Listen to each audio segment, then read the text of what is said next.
The following episode of the Double After Hours podcast was originally recorded on May 27th, 2025. Double After Hours podcast. Take one.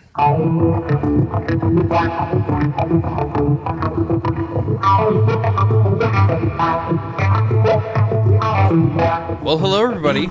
Welcome back. It's the most magical place on earth. I know. Oh, yeah. Not this. Yeah, no. Guarantee not that. this at all. Nope. Run as far as you can. This is hell. As fast as you can. Go. Oh, yeah. Get out while you can. There's no magic in the world when you listen to the Double After Hours podcast. Leave while you have an out. Yeah. Mm-hmm. Yeah, Now, after hearing how many hours of crotch jokes that we made last week, Ooh, buddy. That was something a special. stupendous amount. Yeah. But it was funny. Jimmy P, baby. Pretty good. You know, it does. You know, crotch does actually relate to this episode because his land is featured in this tier list. It is. Welcome to the Walt Disney World ride tier list, baby. Heck yeah. It's actually going to be a fun episode. And to celebrate, I am bought the one Huh? I am wearing the... I bought the one teat. I am the one The one teat. The only one. The Last in stock. Oh, no. crazy I am defect. wearing the one t-shirt I bought in Disney when I recently went, and that is my Twilight Zone Tower of Terror t-shirt. Nice. I have a different Twilight Zone t-shirt, but that's not this one. I'm wearing a vintage extraterrestrial alien encounter, which is an abandoned ride that closed in 2001 to make way for Stitch's Great Escape in 2002 before they closed that ride later on. So we're technically on the and a Pirates of the Caribbean hoodie, because of course. Yeah. Yeah. Aaron is not. My Epcot shirt doesn't fit me anymore. So he's wearing Detroit Lions. Yep. Because that's my favorite I was Disneyland. about to say, that's my Exactly. favorite. That's my favorite ride. Exactly. Lions Dan Land? Campbell's kneecap munching adventure. Only at Animal Kingdom. Dude, if Dan Campbell showed up in Zootopia, I'd pop off, not gonna lie. Yeah. There you go. But speaking of Zootopia, because this is a cornucopia of stupid, let's introduce ourselves, That's gang. right. That's right. Hi, I'm Aaron. I'm the guy in the lion shirt. But you can't see. Yeah, you can't see. Of course. Just imagine it. Yeah.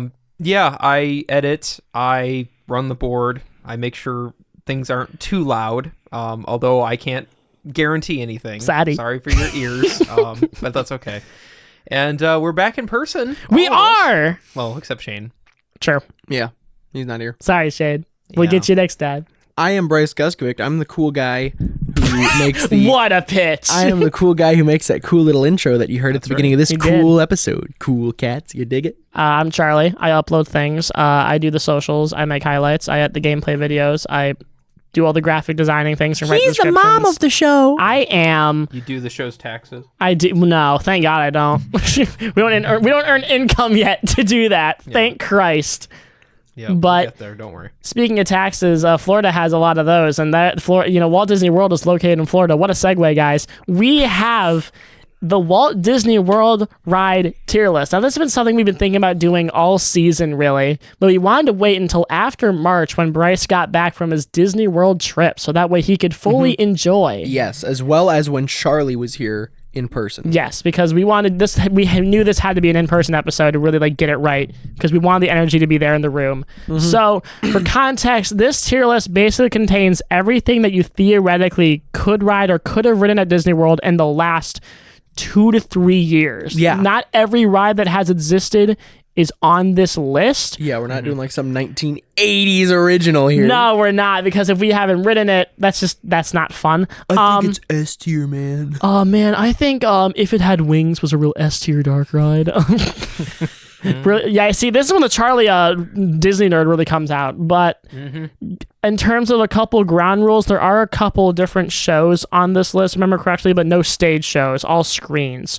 As long as it has a wait time or a fast pass that you can use on it, it technically counts. You'll see what we mean as we go along. And if I remember correctly, some of these on this tier list that we found have closed down, so we might not talk about it. But other than that, I think that's everything. So, ladies and gentlemen, All right. let's start with the not-so-exciting Astro Orbiter found at Where- Tomorrowland. It is the little Dumbo-like attraction that you take an elevator to get to that's on top of the land where all of the little rocket ships are. How recent was this one installed? This has been in the park for decades. Okay, then I might have ridden this when I was a little kid, but not to my recent memory. I haven't ridden in a while, Aaron. I don't remember this one at all. Listen, I've only been once. Right. One time. The one time So, with me and the boys. but I'd like to go back. I want to go back, dude. It was so fun. It was very fun. But Double after hours adventure to Disney. Oh, God. Disney World. we locked World. Shane in a hotel room. Buy Legos in downtown Disney, you hack. He would, though. That'd be the highlight of his darn trip, going to the Lego store. I got a Lego Mickey. Okay, in his defense, the Lego store in Disney Springs is really cool. Oh, yeah. No, I've been but there a like, couple times. my brother in Christ. Yeah, I'm going back to Disney Springs this summer, so I'll be... Nice. That'll be fun. But the Astro Orbiter, honestly, it's just Dumbo. But honestly, with a worse queue system, because the way that they set it up is that you have to take an elevator in the queue to get on top of Tomorrowland to ride it. And that just slows down the queue so much from an operating standpoint. I would high-key give it C or D tier, because the novelty of like doing it above the air and all that stuff is kind of cool, but only if like you're 6. Then you get older. It doesn't really matter. Mm-hmm. I don't know, man. Whatever, a C or D tier, whatever y'all want. I I honestly find putting in D tier. D for Dumbo ripoff. I agree. But it's not a ripoff. We got a banger coming up. We've got Big Thunder Mountain. Yes. Mm-hmm. Boys. I remember me and my family rode this not once, not twice, but 3 times in a row when we were kids at Disney World. Yeah. This is probably one of the 3 rides I remember from when I was a little kid. Mm-hmm. And this one for me, I think, is A or B. I think this is a really solid A. Now, I think what's keeping it from S is the fact that I just think like also for one thing, it is technically right now closed down for refurbishment, if I remember correctly. Yes, because we couldn't ride it. It's not operating right now. But I think the other thing is that it's just a really unnecessarily loud attraction. Yeah. Like, it's one of the older ones. I think it wasn't built. Was it built in the 80s or the 70s? It was one of the older ones. So, like, when you go up some of the hills, you hear just like an obnoxiously loud noise where it's just like, why is this here, man? Mm-hmm. Like, the actual, like, coaster layout and the aesthetics is like wonderful. But it's one of those rides that it's kind of an older ride, so sometimes it breaks down, even though it's not that bad at actually breaking down, if I remember correctly. Yeah. It's really fun, though. It's a fun coaster. I would put it in A tier. I just don't think it does enough to, like, elevate it to S tier, you know? No, I can do A. Yeah. Oh, no. It's Oh, Mad Tea Party. I rode this when I was a kid. Yeah, so did I. If this is the one I'm thinking of, isn't it It's like... the teacup one. Well, but I mean, like, how it rides. Is what Yeah, I'm like about you to explain. like It spins you... The plate spins you one way and the cup spins you an opposite way. Is that what I'm thinking Like, you of? spin the plate in the center of your cup so that you can go faster. Yeah. That's right. I mean, again, it's one of those rides where it's really cool when you're 6. Yeah. I literally was like 8, 9, maybe 10 at the oldest, and I was with my aunt, and Sure. that was a fun memory. Yeah, but So- like then you become 12. But for re-ride value, I don't know. I would put it in C for tea. I was about to say C for cup. I was literally about to say C for cup. Yeah. Oh, boy. Haunted me. Oh baby, if you don't show This me is the easiest on S this- tier. Oh dude, I've seen them. Now listen, for all of the Disneyland purists out there, I know this is technically different from the Disneyland version, but I haven't been in that version. So shut up. Okay, so now let me tell you the Oh, first boy. of funny story. Oh, we boy. got one from this one too. Oh, we do, yeah. Me and my friends, so for context, the schools we went to, the seniors go on a class trip to Disney World. It's a real rite of passage. So fun. So me and my friends, it was me, Luke, Jack, and Ethan was the group. Yes. And you can only fit 3 at once on this ride. Mm-hmm. And And that's if you're like kind of pushing it. yeah, we didn't know that. So we grow in a group of 4. And so we're running, trying to get on this thing. And my friends Jack, Ethan, and Luke all get on 1. And then they look at me and I was like, oh, okay. And the ride is already like about to take off. Right. So I just run back and I sit by myself on this. Oh, okay. And my friends all felt really bad. But this is where it gets funny. My one friend was looking back and goes, oh no, Goose is back there. Because that's what my friends call me. They call me Goose. I go, no, Goose is on his own. Oh, we can't get off. And my one friend put his head down in shame, like as like kind of like joking, like, oh no, he hung his head. And for context, this ride, the guardrails automatically slam down for the first part of the adventure. So as he's going to lift his head, ka-doom, he gets slammed in the back of this ride. And he nearly got knocked out, dude, because he like was not seeing it coming at all and just died. That's incredible. And so then I'm sitting on my Join own. the haunted mansion. And so I'm sitting on my own. Like, I'm like, you know what? This is the most room I've had on a ride. So I'm like, I'm kind of man spreading. I'm chilling. I got my arms on each side of the coaster. Like, I'm enjoying it, right? Sure. So the carts also rotate. So we're facing all sideways, and I'm like looking forward and stuff, and I've got my hands all spread out. And all of a sudden, I start to feel something. And I look at my hand, and I see another hand on mine. My friend Luke pranked me and scared the crap. I literally screamed, and they started laughing so hard. Like, the other people, the girls who were next to me were scared because they didn't know why I was genuinely screaming. And then they just heard me say, Luke, I hate you. And everybody in that whole ride started laughing. To socialize. Everybody started laughing, bro. I was scared to death, bro. My friend Luke got me with that. It was so Bro funny, got knocked out and then touched your hand looking bro, for warmth. So funny, bro. So funny. So we got off. It was all fun. You know, we talked about it because like my friends didn't all know what happened, but I explained it and they thought it was so funny. Yeah. But then also my friend Jack genuinely had like a bump on the back of his head from the ride hitting him. Dude, it's a souvenir.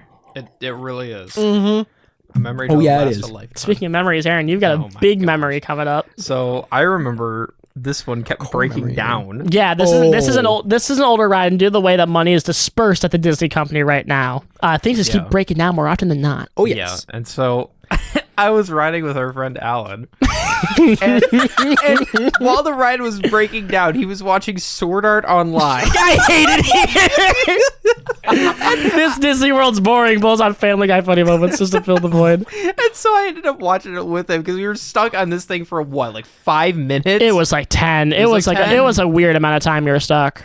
Yeah, and we were just sitting there, and they were like, "Please don't exit the ride," because I guess there was like some kid trying to like jump off or something. I don't know. Join the haunted mansion. Oh, Yeah. no. But I just never forget him watching SAO on his phone in the middle of this ride. God, we need to do an SAO episode. No, bro, but this ride is actually so good. Yeah, No, Plus, I it mean, gives you the 2 photos on the phone link. it does. It gives you black and white gives and you an some old. really cute pictures, but also it's like, just from a ride standpoint, the way it goes from scary to funny is a very solid transition, and one I think a lot of people don't expect if they haven't ridden it for the first time. Like, to the point where this was one of the few this was the first ride that came out post Walt's death, if I remember correctly, or at least at Disneyland. And there was a massive civil war between the Imagineers about if it should be scary or funny until they threw up their hands and said, make it both. And you know what? It kind of worked. Yeah. No, it did. It did. And it was like, because I like spooky, scary stuff like that. But also, like, it wasn't anything crazy. What? It was just fun. Like, it wasn't too funny. It wasn't too scary. It was just enjoyable. Is that Alfred the Moose I hear? No. he's scary, all right. Because no one knows what he is. a Larry was never so scared. a very dead running gag. Larry was terrified. That's a Oh my revolving God. door classic, bro. Dude, like, but there's like a lot of Haunted Mansion stuff. That's good. The Hatchbox Ghost and how that trick is done. The ballroom set piece where all of them are dancing around. Like, there's a lot of parts of this ride that just really hold up even today. Me and my friend Link were talking about that because, like, he's going into, well, he doesn't go, he was studying for a while some like engineering stuff. Sure. So like we're looking at every ride and we're all just in shock. Like, this is actually like masterpiece after masterpiece of engineering, dude. Dude, Disney, like, they got some crazy engineering feats in this park. Like, I didn't get it until I was there. I was like, oh, it's a magical place, it's fun, it's everything. And then all of a sudden I'm seeing everything they do every day, how many times a day? And I'm like, oh, I get it. Yeah. The Danny DeVito clip. I get it. Love Always Sunny. But Yes, me too. yeah. So now we got the Tron Light Cycle Run Coaster in Tomorrowland. We do. I'm going to keep it a buck, guys. This is only getting B tier for me. I was about to say A or B for me. Here's my thing. I just went to Disney World last summer. I went on Tron. The process of actually getting to ride Tron during the summer at Disney World in the middle of July was hell on earth, because you have to play Disney's stupid Fast Pass Lightning Lane queue system where you need to wake up at 7, or I'm sorry, the queues drop at 7 a.m. in the morning. So I had to get up at 6:50 and hope to God that I could reserve a spot for me and my family to get on this ride. No dice. I got lucky in that they dropped another set of queues at 1 in the afternoon and I was able to figure it out. So great on that.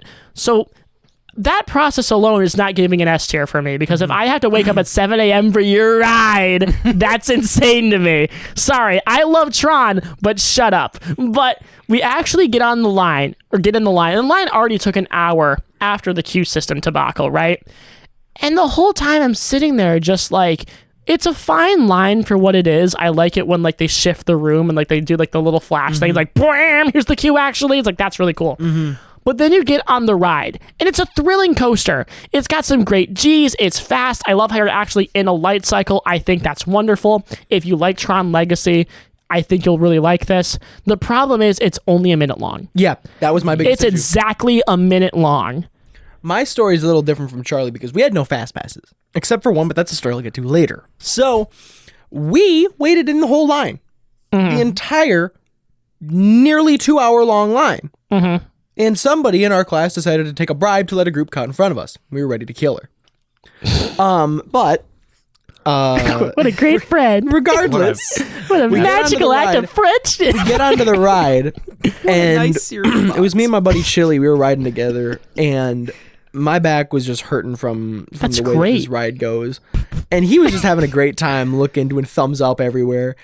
And then we finally get on, and I'm like, oh, this is fun. This is fast. This is awesome. There's that one, what's that one shot, little stretch where it's like you go like 80 or something. You do some crazy cool speed. And then it was like done.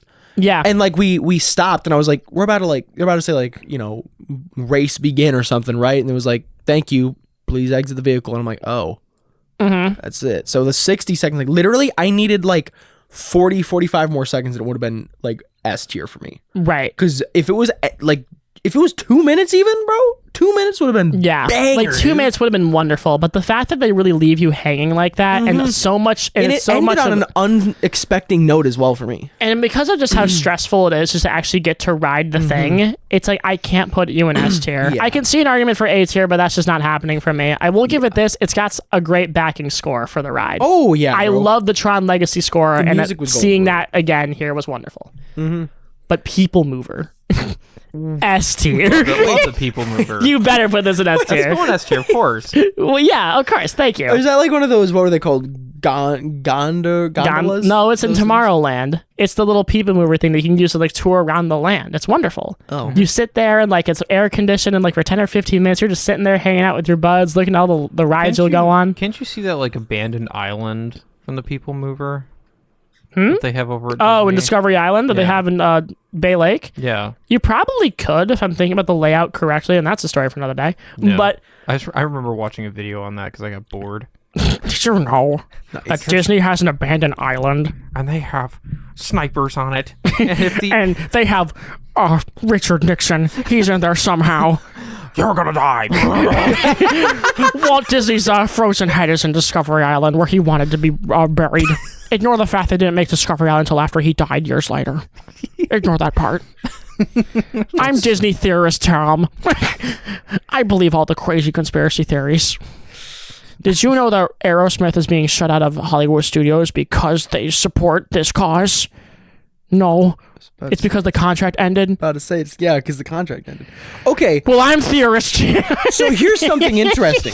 Here is something interesting. Oh, God. All of the old Disney props go to a store that is only accessible for Disney workers. So if you work for ESPN or any Disney affiliate, you can go and shop there. So I met somebody who got to shop there, Yeah. and they were talking about how like the rock and roller coaster stuff is going to be coming soon, Oh, sure. and like how discounted everything is, bro. Like she was buying like genuinely, she bought like ride like I don't even know what they were. They were parts of the props, and she bought them as like house ornaments. Yeah, why not? And it's like super cool. And I was like, dude, how much you want to bet they're selling those guitars? That were Oh, used for in the Rock and sure. Roller Coaster? I need to find a way to shop there. I want to like Discounted buy the guitars, though. seats and the coasters so that when I have children and they're 5 and they don't want to sit at the dinner table, I can just lock in their restraints and force them to eat their peas. Oh, bro. Dude. But the people mover. Eat your broccoli. Oh, bad Mickey's gonna send you to hell if you don't eat your broccoli. I can make Mickey demonic force in my house as he is in the real world. But Then they go to the Magic. no, of course, Do Magic like players get to shop there? What do you mean, Magic Player? the band. No, people who play for Orlando Magic.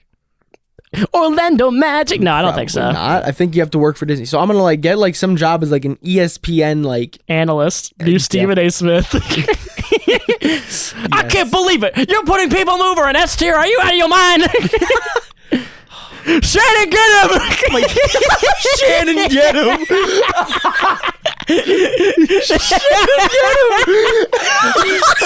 Well, I didn't know that People Mover would enter the Josh Allen conversation. Shannon, get him! No, dude. Oh gosh, that just brings me stories, bro. Like, dude, my cousin legitimately has all the qualifications to be a sports analyst for Fox or ESPN. I need him to do ESPN. The new Colin Cowherd. He can. Yes, Right. So that way he can go, Colin. and I can go shop with him. But anyway, People Mover Esther, it's a lovely little ride. Aaron Never and been. me and the boys, we hung out in People Mover and memed around there for 10 minutes and made bad jokes. It's fun. It was wonderful. It's so if you don't like the People Mover, I don't like you. It's a simple way. People Mover's my favorite ride. Yeah. I've never said been every on it. suburban mom. Absolutely. It's air conditioned. I can sit down. Sweat. Right.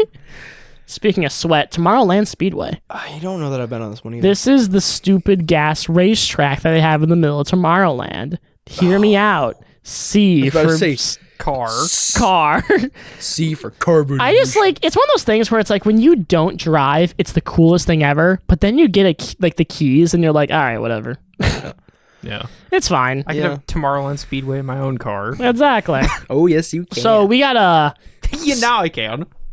so we got Space Mountain. story time. This is where the Fast Pass comes in. Let me tell you my horror stories of Space Mountain. Oh, boy. This was my favorite ride as a kid. Both times Favorite I one. went. When I was a tiny kid that I went, this was my When favorite I ride was a because tiny frail child. Because- I was a former child. my mom can't really do roller coasters between like having back problems and like getting motion sick. She just can't do roller coasters. Sure. But this one she was able to do.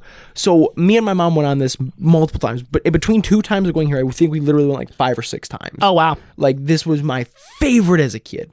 So then- I'm looking forward to it so much to going with my friends. So we all get up, we all go, we're in line, we're there, we're excited. We literally are on the numbers for the next ones in line. The ride shut down. Yep. There was a breakdown. Yep. So they gave us all fast passes. The end of our group happened to be one little segment of people away, and they didn't get fast passes. So we didn't even get our entire group fast passes. But anyways, we go, I think we went on Tiana's Bayou Adventure or something. Like we Yeah. went on a ride or two. We come back, we use our fast passes, we get right back up to where we were.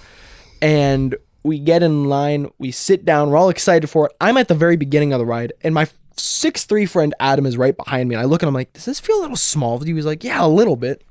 So we're like, okay, you know, whatever. We're a little crammed. We're going, and we start to put our hands up, and we have a horrifying realization that we can touch the ceiling without fully extending our limbs. And me and him look at each other, the most horrified we've ever been. And so, you know, we're going, and there's this one turn where we kind of got jerked a little bit, and one of our arms goes up, and we touched a rail. And we were literally sitting here, folded hands after that, just horrified in the pitch blackness, not being able to see where we're going. So we get off the ride, kiss the ground because we survived that without losing a limb. Right. Yeah. And we just looked at each other and said, never again. And all of our friends were like, that was so fun. And me and him just look at each other. Never we look back again. and we explained what had happened. And all of our friends were terrified. I don't So- know. To me, that's part of the Space Mountain experience because my story is, and I've told tall for Aaron it. this on the radio show before. Yeah. And so what happened to me is that I want to say that I was like 12 or something, and like I was a really young lad. And one time, me, my mother, and my brother, we went on Space Mountain or whatever. And the group behind us was like this group of teenagers or young adults or whatever. Yeah, I love this one. And for whatever reason, they made it their sole mission the entire ride to speak in exclusively 80s catchphrases. I don't know why, but that was their goal. So the whole time we're riding and we're hearing, excellent, like it's Bill and Ted in the back. I don't know why. And to come back to your story about like actually feeling your limbs on the track. So after like they're doing all these 80s catchphrases, I'm like laughing hysterically as a 12-year-old because it's the dumbest thing I've ever heard in my life, but sure, whatever.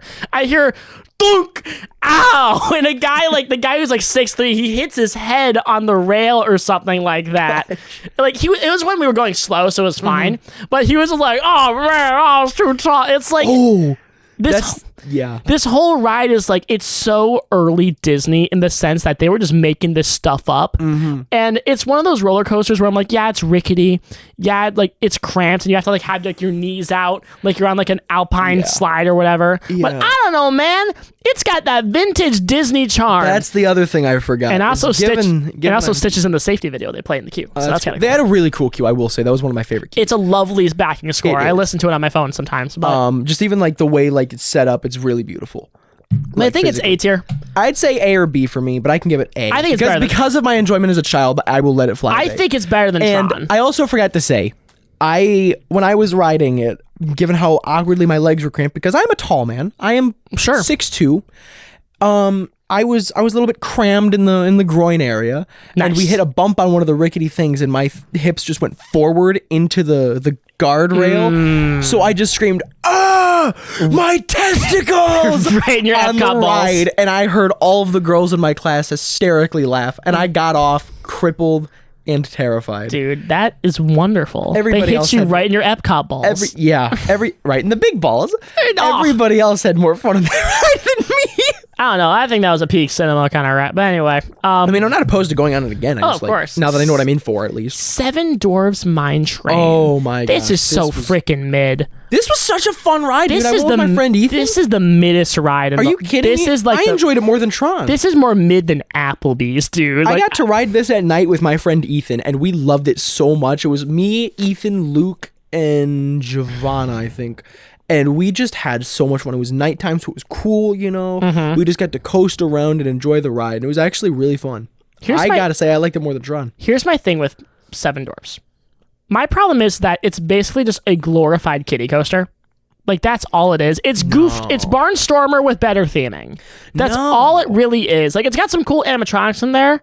Like, it's got some fun set pieces. But for how long the waits get for this ride, to me, what I'm actually being given is just not worth it. Like, if it had a half an hour wait time semi-consistently, I would put it in B tier. I would say it's a fine attraction. But for how long Aaron and I and the boys actually had to wait, because we remember that queue. We were standing there playing Clash Royale trying to feel the pain, and we're sitting there just we get out of the ride, and I think our friend Ethan lost his hat on this ride too. Yes, because it went flying. It went flying off. The Mickey hat that he just bought. Very brutal. I also lost a hat, but it was on a different ride. That's true. We'll get to We'll get to that one. No, but I don't know, man. it just went flying. And the thing is, surprising he had a drop-off. drawstring part of the hat too, and he didn't put it on. It's like, what is he doing? No, but bro, the thing is, there was a surprising drop on the dwarf ride that got us all kind of What do you mean? It's the SpongeBob kiddie coaster. But that's the thing.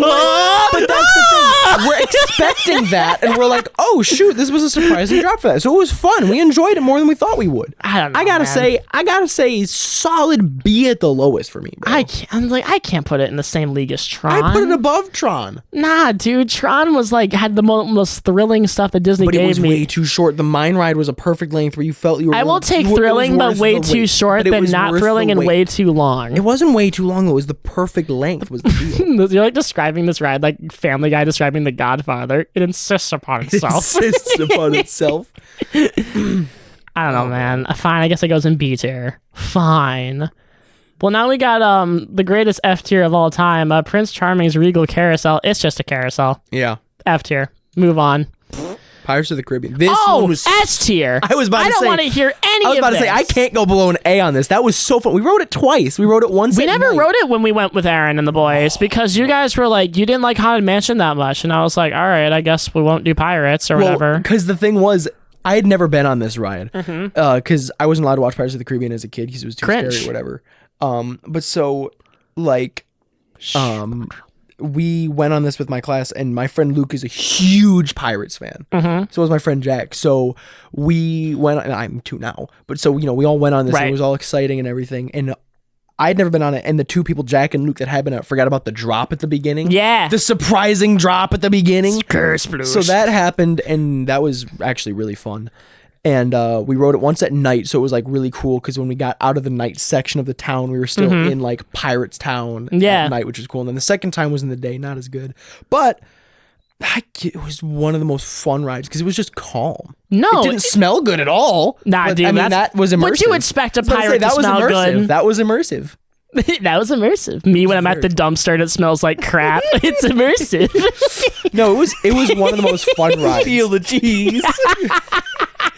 It was a very enjoyable ride. Here's like, listen, I love pirates. I also think it's an S tier attraction. I'm wearing a Pirates of the Caribbean hoodie right now, so like, I know what I like. But like, it's one of those rides that like, the more you ride it, the more you really just get out of it because of how large the set pieces are. Like, they just chock so much in this ride. And there's so much to look at, so many animatronics going on. There was more Like, I noticed each time. It's a wonderful little attraction that feels like it's like a moving painting. And I love just how wonderful the queue is. I love the backing score of the ride itself and the queue. I listen to them all the time. In fact, if you watched our Wii Sports Resort Storm Island video, you would know that for part of that video, I actually used the backing track of the queue of Pirates of the Caribbean for that video, just to show how much of a fan I am. Yeah. But it's a wonderful freaking ride. I love it so much. Easy S tier. I know it's not as good as the Disneyland version as people have told me, but I haven't been on the version, so Really? shut up. But that I can't say anything about it. But next up we actually have another easy S tier in my opinion. It's Peter Pan's Flight. We didn't get to go on this. I don't remember why, but my class didn't get to go on it, and I might have been in it once as a kid, but I just don't remember it well enough. It was under maintenance when I was there last time, if I remember correctly. But my thing with Peter Pan's Flight is that I think out of all the dark rides, it uses its theme probably one of the best in that your ride vehicle itself is like a floating pirate ship, and the dark ride itself, you're looking mostly down or from side to side instead of looking up. What do you mean when you say dark ride? I mean that by like a slow moving, not a roller coaster, just kind of like you're taking in sights and like looking at some other stuff, kind of like what Pirates is or Haunted Mansion. That's why I refer to them as dark rides. Okay. And the fun thing about Peter Pan's Flight is that they use its actual set pieces really well. Like there's a sequence where like you're flying above London and you're not looking up or like looking from the side to side. They have to build like an actual real life London. You're looking down. Like you're actually feeling like Peter Pan and like those little moments. There's a lot of set pieces like that where the ride is like, oh, this is so lovely. This was built in the 70s or the 60s or whatever, but it looks so cool. It's like, and I'm not even a big Peter Pan guy. Like I like Peter Pan. He's pretty chill. I don't like how he's around a lot of kids, but like, you know, he's just like, it's a great ride for what it is, and I think it's one of the best dark rides Disney has to offer. I think it's an easy S tier. No. Okay. Well. All right. Let's go. Well, next we probably have the most 90s ride on this list. Space Ranger Spin. We got Buzz Lightyear Space Ranger Spin. Is this the one where you blast him with your like? Yeah. S tier. I will Easy not S hear tier. I another agree. word. Me and the boys, when we're having a good old time shooting aliens, like this, fun. we got a fun little picture with Zurg. Like, Oh, dude, we did the same thing. yeah, like this was like Child Me's favorite ride. same. So I'm very nostalgic for it forgot because, of course, I love Buzz Lightyear. He's a big guy, he's a big hero to me. Bud Lightyear, baby. Buzz Lightyear. My boy. But it's like is it the most 90s thing in the resort? Probably. But again, it's one of those things where I think the layout from the actual shooting gallery perspective is just really fun. Oh, yeah. Like the way all the targets are laid out, I just think is very like incentivizing for you to actually just like do your best. I love the Zurg animatronic. I'm just a big Zurg fan. Oh, yeah. That's like my favorite part of Toy Story 2. The Zurg stuff. So like having a whole ride where I'm shooting at him, wonderful. Easy win for me. Oh, yeah. It's a very fun competitive ride. It's great with your friends or family. Me and my friends. Like, it's a really solid ride for what it is. It doesn't really deserve S tier from a theming perspective. Probably not, but I just like a it a fun lot. perspective and like everything. Okay, so firstly, also I got to say, Buzz was literally my favorite as a kid. So, Oh, like, yeah, I was always Buzz over Woody any day. Oh, same. And so, like, when I was a little kid, this ride was the coolest thing Right. ever. And, like, you know, there are photos of me somewhere of me as a little kid just, like, loving life on this ride. And, like, you know, Peter. so my parents obviously loved it because it was, like, such a sweet memory for, you know, their kid and everything. And then I came back as, well, actually an adult now. Yeah. Which is kind of crazy to say, but like I came back as an adult. I'm like, oh wow, I still love this just as much as when I was a little kid. And now I'm actually good enough to where I can compete with my friends. We can all see who got the highest score. Right. I got second with 220-some thousand. My friend Jack smoked me with 465,000. No, there's a lot of tech in this ride that if you do it correctly, you can genuinely get like a crazy score. So he got the highest of all of us on the ride. Like of everybody who was on that set by a landslide. And so then I got a photo with Zurg afterwards. You know, me and all my friends were Got just dinner with him. having fun. Yeah, Took him bro. I to took him town. out to dinner. Round Went back to his town. place after. Went back to his place after. You know how it is. Oh yeah. But no, it was you were zorging it. so fun. I was Zurging it. You took him for a real Space Ranger spin that night. Oh yeah. No, but dude, like I rode that so much as a little kid. That was always my favorite. So there's photos of me with my aunt, my mom, my grandpa. Zurg. I rode with literally everybody in my family as little kids. I have a Zurg figure in my room from this ride that's actually like a transformer. You can transform it into a tank. Yo, It's a- wait. I think I have a toy from this ride too. Somewhere in my basement, there was like the Zurg on the big claw machine thing that he had. Yeah. That's somewhere in my house. This Oh is my like gosh. when I think of my memories of Toy Story, I think of Toy Story 2 and this. Yes. Like these are my two memories. Same, But I bro. love this ride. It's so wonderful. so Aaron, do you like Space Ranger spin? Yeah, I did like that one. All right, correct answer. All right, let's move on. I really did. I mean, I remember going on that one. I can't remember what my score was. yours was all right. I thought I took a picture of it somewhere, but I don't remember who had the worst score. I remember I had one of the better ones. I think like Eaton for whatever reason had a stinky score. I don't remember what it was. yeah. But No, next, my friend Jack, before he went on, because he's been there a couple times, he watched this video on like how to get the perfect yeah. score on it, and he didn't quite have perfect game. he didn't quite have the strat down, but he did have no, yeah. nearly like he was halfway there. How many frame rules did he save? how many invincibility frames did he have on Buzz Lightyear's Space Ranger I don't know, spin? but he saved 16 frames. I know that. All right, guys, we got Monsters Inc. Laugh Floor. Which Google says is permanently closed. No, it's there. We Okay. went there. Well, I know. But Google says it's permanently Well, closed. Google right can now. suck my Mike Wazowski. It I had don't to have know been what closed tell because all of my class is a huge Monsters Inc. fan. We didn't go on. you. I was about to say, I'm a big Monsters Inc. fan. I'm surprised. I was like, this is you know what? It's probably closed is because they're building a Monsters Inc. land in Hollywood Studios soon. So that's probably why. Dude, the coaster idea they actually have it for is insane. Where you're going to go through the door, like storage part of like the factory itself. Yeah, you yeah, go from yeah. door to door. So cool. But That's so good. my point is with Laugh Floor, me and the boys went on this when we went to Disney. And it's basically just like a goofy like live show that they do with the Monsters Inc. cast or like people who like sound-alikes or whatever. And like it's cute for what it is. Like the whole gimmick is that you have to raise enough like laugh energy so Roz doesn't get annoyed at you. Like as someone who's a big Roz fan, like this ride was just huge for me. You're a real Roz enjoyer. I'm avid Roz I'm enjoyer. rosin it, not gonna I'm lie. rosin But it. like I'm sitting there just like I remember I had this memory when I was a kid where there's a thing where if you like you act out or like if you look goofy in the stands, you will be on like the screen and be part of the ride itself. So my little kid instinct was to take off my shirt and start flinging it around and dancing around. And I ended up getting on the screen, but my mom was like wrangling me, trying to like make me behave. And then the screen, Mike Wazowski goes, "Oh, that's a two-headed monster hanging out over there." And like I became part of the bit. It was lovely. That's such a fun memory. It's so funny. And you know, it's probably why I love Mike Wazowski so much. I just have so such a much fun- nostalgia towards him. That's such a fun memory. It's dude. so funny. So for that, I want to give it B tier. You can because give it whatever you want because I've never been. on it. I'm gonna give it B tier. I don't think it's like A or S, but like it's you know what? If you're into the shows and that kind of stuff, it's really cute. You know. Also, it's Monsters Inc. How can you not like it? Of yeah. course. So we got What is this? Mickey's filibuster magic going on over here. Which one is this? This is the show where Donald Duck goes through different Disney Renaissance movies and Peter Pan.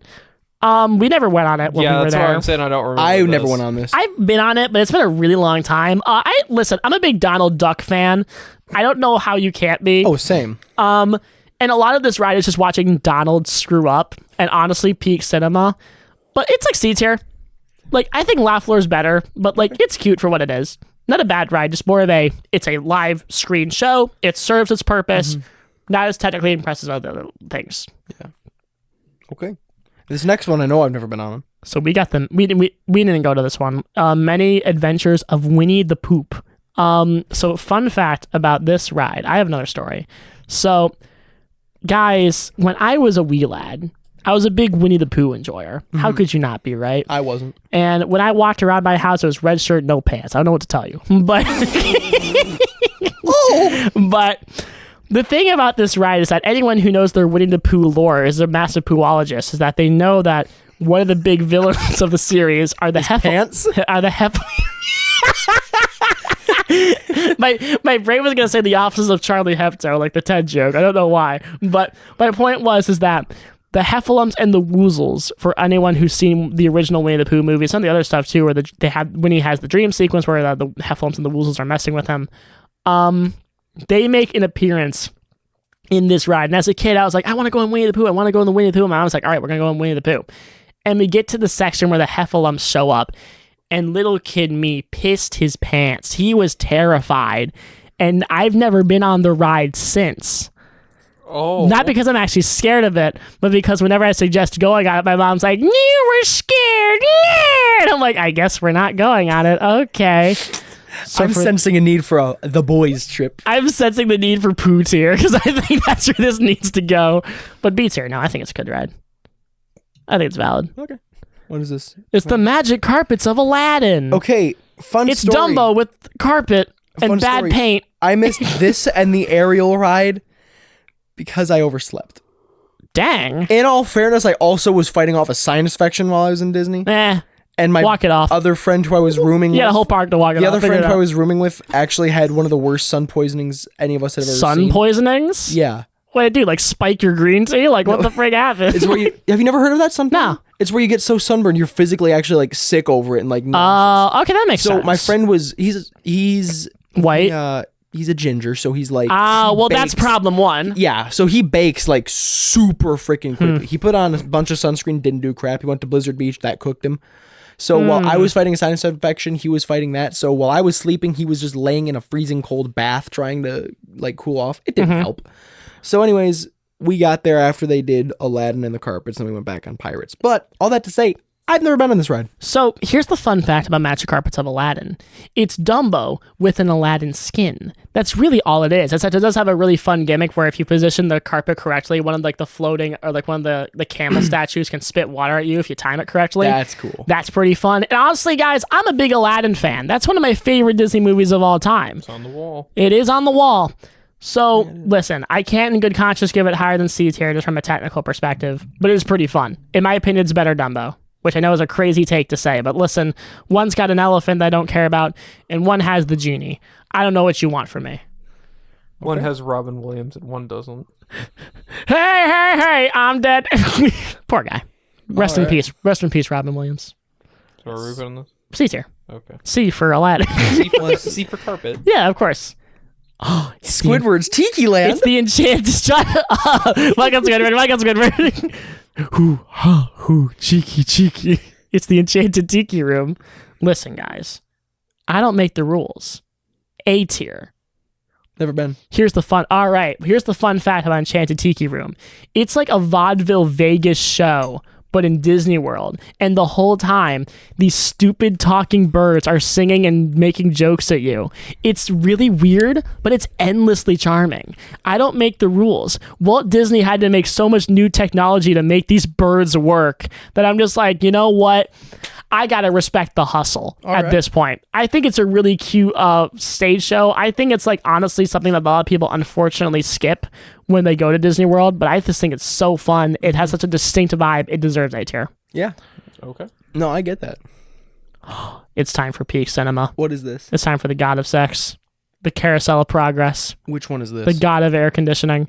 This is the For all the suburban moms. no, dude. Honestly, I remember one time when I started this ride, the Imagineer or the cast member that was started this ride was like, "Just gonna let you know, this is a 20 to 30-minute theater show, and I know that sounds kind of rough. But you know what that means? That means you're 20 to 30 minutes of air conditioning. It's a great, big, beautiful tomorrow." So listen, great for the cast member to announce it like that, but. It's another one of those classic World's Fair Disney rides that they brought to the parks, where basically it's just like this family who's going through like the 20th century with new technology, talking about how technology is changing. Look how it's progressing. It's a really charming show. The only thing I can say against it is that Disney has done a pretty stunk job at actually maintaining it, as is Disney tradition. So I want to give it B tier for that reason, which I think is fair. Did we go on this one? Did we? Because I'm looking at like pictures. It's like how I'm trying to remember most of this. Right. And I am not remembering this one. I don't think we went on this one when we were here. Yeah. I mean, I've been on it a few times, which is why I like it so much. But like, I think it's like a B or C for carousel if we really want to go there. C for carousel. Because just how poorly they've done maintaining it. All right. What's this? This is the Disney World Railroad. Do we care? No. No? Okay. Have not ridden just for fun. Because I don't want to give it F tier. Under the Sea. This is the Little Mermaid ride. This is C for C. I don't know. I mean, listen, if you like The Little Mermaid, this is a great, but it's a fine dark ride for what it is. It's got some cool animatronics. It's got the famous Ursula animatronic that her head popped off at one time, and all the people have seen the pictures. We all know what we're talking about. I don't think we went on this one. No, but I I see that picture. Oh yeah, we all have. If you like The Little Mermaid, this is a great dark ride for you. But other than that, I don't know what to tell you, man. Or if you like just the chance of seeing Ursula's head pop off. Honestly, valid. I don't think I've seen the photo, so you have to show me after. But It's got body language. oh no. So this next one we avoided as per Charlie's discretion. Although me and Ethan still wanted to ride it because we like this movie. What? Oh, You're showing him the picture? Yeah. That's horrifying. Can I see it one more time? Yeah. There he is. Hi, Urs. Oh, Jeez. love Ursula. So we have my least favorite ride in the entire resort, Remy's Ratatouille Adventure. Now, when me and Aaron and the boys went, this was new. Yes. We did not get a chance to ride it at that point. Nope. But our other friends in our class said it's kind of mid, don't ride it. So later on, when I went to Disney World years later after the fact, my brother and I, we were sent to Epcot after a long fiasco of waiting in the airport and waiting in the hotel to get our room. We had like a couple hours to kill in Epcot. So we were like, you know what? Let's go to the Rat. Let's go visit the Rat.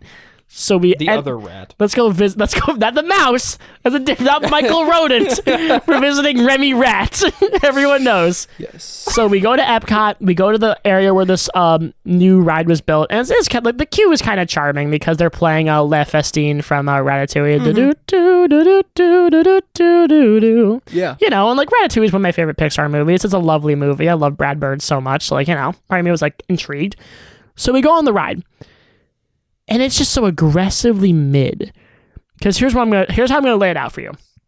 For those of y'all who have been to the Hooters of Orlando theme parks, Universal, you would know that this ride is kind of similar to Spider-Man over there, in the sense that it is a dark ride that puts you in like this little capsule kind of thing and takes you through different physical and screen-like sets. The problem is, what makes Spider-Man really good is that they combine the actual screens with live effects really well. It's why that ride is really immersive, and not just saying that as a D1 Spider-Man glazer. That's the sides of the point. Shut up. But the problem with Remy's Rat Fest is that you just go up to a thing, a screen does a thing with no physical reaction at all. There's no smoke screen that happens. You don't get splashed with water. You don't feel the heat like you do in Spider-Man and some of these other Disney rides. It's the most like, oh my God, I'm in the kitchen in Ratatouille. Oh my God, I'm outside in Ratatouille.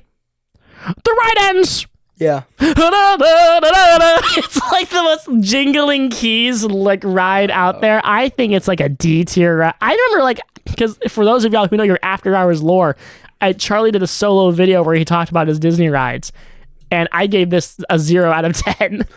I would probably give it a D tier if we're being fair. But yeah, that's what I got. All right. Oh my God. So this next one we said we'd talk about. Yes. Because for those of y'all who know Splash Mountain, it's got an interesting, tumultuous history. Yeah. So what we're going to do is that we've been on Splash Mountain, Aaron. Yes. Me and Brice have been on Tiana's. I believe... I don't think I was actually on Splash Mountain as a kid because I didn't want to get wet. Really? I don't remember, because I remember we were kind of presented with the option of doing Big Thunder Mountain, and it was like, oh, well, we might get a little bit wet, but we won't get as wet as Splash Mountain, is what my aunt said, because my aunt lives in Miami. Oh, so, sure. She had been to Disney World with, friends multiple Many a times. time, yeah. So she knew that me and my mom specifically did not want to get, soaked. And You ready to get wet? That's just not a good thing, is when you're a tiny kid and you're soaked and you're tired, you just don't want to do anything, and so that was just not something we felt would be a good idea. I was like a trooper in that regard. So, Interesting. Well, it was also me and my little brother too, so it was little and littler was okay. really what it was. My brother was really young. Oh wow. Me and my brother are 5 years apart, and I think if I would have had to have been 10 because there was no way he was under 5. Okay. But yes, that was just something. But I don't think I went on Splash Mountain. But Okay. yeah, I've been on Tiana's twice. So I guess first Aaron and I will talk about Splash Mountain because we have a story as well that we need to tell. Of course. Where So we'll first talk about Splash Mountain proper, the original itself, Racist McGee, as we call it in the business, where, for those of y'all who know Splash Mountain's history, you know that it was based on a movie, Song of the South. Did not exactly age well at all. But the thing about Splash Mountain is that a lot of what it took from that movie were the parts of that movie that weren't as problematic. But 2020 happened. Disney announced, hey, we're going to retheme it into Princess and the Frog. And they eventually did that in 2024. So Aaron and I got on Splash Mountain, like literally probably the last opportunity any of us really could. Mm-hmm. So naturally, because we knew it was closing down, we hatched a little plan on how to make it the funniest thing we could. Yep. So Aaron and I mean the boys, Yep. we're in the hotel room playing Smash Bros. Or whatever. Mm-hmm. And we're like, guys, we need to get like a stupid picture for one of the rides. Sure. And so we devised like, okay, let's get a picture of us playing Uno on like one of the rides. That would be funny. Mm-hmm. And we look at each other. We realize that Magic Kingdom is closing in an hour. And we bolt to the buses to figure out if we can make it in time to Magic Kingdom. Spoiler, we did. So we get to Magic Kingdom. We run all the way back to Frontier. I remember vividly, we're just like checking to make sure that like everyone's like with us. Okay, is this person here? This person here? Okay. We get in the line for Splash Mountain. We were able to get on the ride. We pull out the Uno cards. And, you know, this is the fun thing about being a Disney nerd is that I know exactly when the picture is going to be taken. So I'm sitting there going, all right, guys, now! And then we are able to get this wonderful picture of me, Aaron, a bunch of other of our friends playing Uno on Splash Mountain with two other random guys looking at us going, spectating. Yeah, just going like, like taking bets or whatever. It was a lovely picture. And I'll never forget forgive our high school for not putting it in the yearbook because they're soulless cowards. But anyway, the point is that for that memory alone, it's getting B tier at least. And honestly, one of the fun things about Splash Mountain is how good it builds a sense of dread. In that, like, it's sitting there going like, oh man, we know the drop's coming soon. We're going to fake you out with a bunch of other drops. Zippity do that, motherfuckers. Like, we're going to do all of this. And then, like, you get to the actual drop itself. They're building it up. All these characters all scared and all captured. You have the Ravens looking at going, yeah, remember us? We look like the ones from Snow White. Right. Yeah, no. They're here. Hey, did you file out your W-40? Right. No. So W-4? Tiana's. What? You need to fill out Form C and then go and stand in that line. Guys, I got a peak idea for a Disney movie. It's called Two Birds at the DMV. Please. Got a new idea. So, our story with Tiana's, the first time we went through, we're walking around and everything. We're all having a good time. And you know, there's that one area in the queue where it's like a recipe for something. For success. It's like some like lemon dessert. This girl in my class likes cooking. She goes, oh my gosh, like I wish I could read that. And she couldn't do anything. So I have long arms. So I took my phone, reached over, snapped the picture and showed her. And she got so excited. So I sent it to her immediately. So that was just a fun little thing. Anyways, we keep on going. And we get to the ride. And we got all of the guys in one cart, not like one like cart, but you know, like one like chain. One row. Yeah, one chain, and all of the fellas in another. And so there was one part that splashed a ton for whatever reason, and my one friend was scared of getting wet, so him and his girlfriend ducked, and all of the water went straight onto me and drenched me. It was like so much because it's supposed to be dispersed between like 6 people catching it in their clothes. Sure, but like there's certain areas of the ride where you get it more. But when they ducked, all of the water came back. So there's literal water splashing around at the bottom of the cart, soaking my shoes. Oh, and I'm wonderful. sitting there just miserable as they turn back and stare at me. Or I stared at them. But so anyways, we go down the big drop, and our photo was a little less innocent. Aww. I put my hands back like I'm like reacting crazy to something. And my one friend and my 2 friends in front of me, one of them leans over like he's doing oh my doing a god. little deed. You're sending me that picture for the highlight, by the way. Yes, I am. And my other friend had his eyes rolled back, grabbing the side. We were crying. You're laughing. kidding. We were crying laughing, dude. Oh my gosh. I think my friend actually paid for like the unwatermarked version of that photo. Oh yeah, we paid for the underwater. Because it was so freaking I funny. hate it here. I hate it here. It was so funny. We did it the next day too, and we did it the other way around. But it was just, the first night was so unprompted and raw. It was so funny. Unprompted and raw describing that picture is not the words you wanted. I'm going to let you know that exactly right. the words I want. No. I see gay. I say gay. Is this it? Oh my god, I can't believe it. Yeah, I did. It's just not as good. Oh So, my lord. Here it is. I hate it here. I hate it here. So funny. My one friend is giving a thumbs down. Oh my gosh, no, bro. Can you believe this, Aaron? They're defiling they it. can This is not believe what it. Walt wanted. This is exactly Not what Walt wanted. intended. Walt wanted to dunk on the Jews, not dunk on your friend. This is very important. This is true. This is true.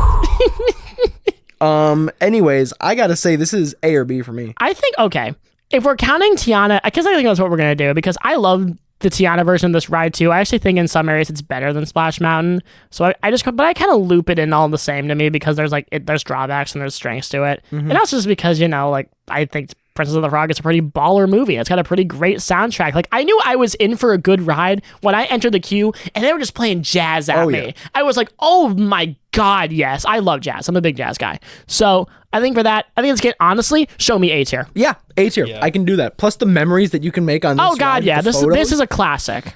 Oh my gosh. So we got What's this a next one? Country Bear Jamboree. Never been. Okie dokie. Well, all right, boys, we got the Country Bear Jamboree. I hereby so declare. I haven't ridden this ride since I was a child. We're just gonna put it. I'll do you one better. I've never ridden this ride. We're just gonna put in haven't ridden and call it a day. Okie dokie. Oh my God, we've got Frozen Ever After. Also never ridden. I have. Did we go? No. No, because that one doesn't sound familiar. Listen, here it's a Frozen dark ride. If you like Frozen, you'll like this. But I'm gonna keep it a buck. Frozen's not getting higher than a 7 out of 10 for me, so this is a C tier. I'm gonna keep it a buck. It's a fine ride. If you like Elsa, if you like Gorals, if you like princesses, if you like Olaf, the Josh Gad man, you'll probably be fine. But there you go. So now we have the Three Caballeros, which is the random ride they have in the Mexico Pavilion at Epcot. I actually like this ride. I think it's kind of cute, but Wait. Is it at Epcot? I thought Yes. it was in Hollywood Studios. no, this is Epcot. Also, might I say that like Western area had some of the greatest Mexican food I've ever consumed. in Yeah, no, Hollywood you go to Studios. Epcot for the food and for the beer. Oh no! I'm telling you, it was in Hollywood Studios. It was like some random Mexican joint. Oh, yeah, that's actually another really fun one, too. I think I know what you're talking about, yeah. Bro, I'd go back to Disney just for the food. I swear, I sound so fat like that, but Dude, it was so good. Do you know who you're talking to? I like food. Mm-hmm. Like, Aaron, you like food? Love food. Dude, we're gonna get food after this. Heck yeah. I'm gonna go.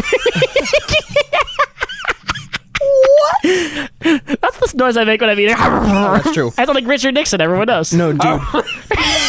Literally. ASMR Richard Nixon at the Golden Corral. Let me get a burger and some Watergate. Watergate burger. Please. Oh, perfect. Straight up, our school gave us like a Hemorrhoids. meal Oh, tickets. that works too. Every day you got like one free meal at certain Yeah, we got participating that too. vendors. And so I still have like- mine. I still have the ticket for it. You what? Can I have it? I don't know where it is. Dang. I ended I up think it's in a bin. Oh, not a bin. A bin next to the dirty mat. No, not the dirty mat. it was such good food though, I gotta say. Like Dude, I'm so. Probably I could do a whole episode on ranking the food that I had there. We bro. should do that I went to a later. different restaurant every time, I think, except for our hotel, which was breakfast every Aaron time. and I Some dinners. Aaron and I in our group, we went to the American Pavilion at Epcot and got allowed like that brisket. Or I was about to say that's what I did. I went and I got a was a brisket banger. sandwich with the barbecue fries. Oh, I think I got ribs there actually for a decent price. It was wonderful. I'm not gonna lie, bro. I gotta go back and get more food from everywhere. But anyway, 3 Caballeros, C tier for Caballero. If you like Donald, if you like ducks, this is gonna be this is big for Big Duck. So big quack. But I don't know, man. It's just kind of another dark ride. It's fine. Like it's cute. I like it, but you know, it's good. It's fine. Next we have Soarin' from Epcot. Now, this is S tier to me. This is S for Soarin'. I'm going to keep it a buck. I think the way this ride works is so charming. It's so fun. I mean, it's got Joe Swanson telling you its safety instructions at the beginning. Like, hey, enjoy your flight. Like, it's... Don't die. No, drown. No, fly. We're gonna sort of go on. No! Oh my god, you guys, I got a great Soarin' update for you. New scene, we go to Family Guy. Please. It seems today that all you see is violence and movie and Quahog and Disney. Guys, we got a new addition to Hollywood Studios. It's called Quahog. I think I was on this ride as a little kid. No, but like, it's just genuinely such... Yeah, what, Quahog? No, I think I was on this ride when I was a kid at Disney Disney, and you go, no. But it's such a charming ride, you know? Like, all it is you just, like, Soarin', and, like, that's all it needs to be. That's it. You know, but, like, hey, shut up. Okay, bonus points for the name actually, like, you know, coincide with the experience you're going to have. It has a wonderful score. I think one of the best backing tracks Disney has ever produced. I genuinely listen to it all the time. It's so magnificent. It's so rich. It's so great. And just the actual ride is just, like, in how many people they can actually fit in it. It always has a great capacity. The queue was never honestly that bad. Honestly, the fact it's one of the few rides that has like the interactive game screens or whatever, so it's not that bad. No, I just think it's such a lovely ride, you know? And for an era of Disney where they were really strapped for cash and they were able to produce this, like, good for them, you know? This is a banger. Like, no, it was either this or like a different ride I was thinking about getting a poster about, but I was ultimately settled on Spaceship Earth, which is coming up soon. So, yeah, easy S tier. What is this one? Living with the Land? We never went on this one when we were there. I never went on this one. This is a B tier for me. Like, I know a lot of people love this ride, but high key, I haven't really been on it in a while. So I'm just gonna use my executive I've been on Disney card and just like make sure it gets a decent. What is it? It's another dark ride, but basically it's exploring how Epcot is also a park that like grows its own food. And it's a lot about conservation, like the history of like energy and like how farming works. It's a really cute ride that's also in the same building as Soarin'. And if you're really into like Disney educational kind of rides, it's one of the best. But I haven't been on it in a while, so I don't know how much I can rank it against some of these other ones. But I think it deserves at least B tier.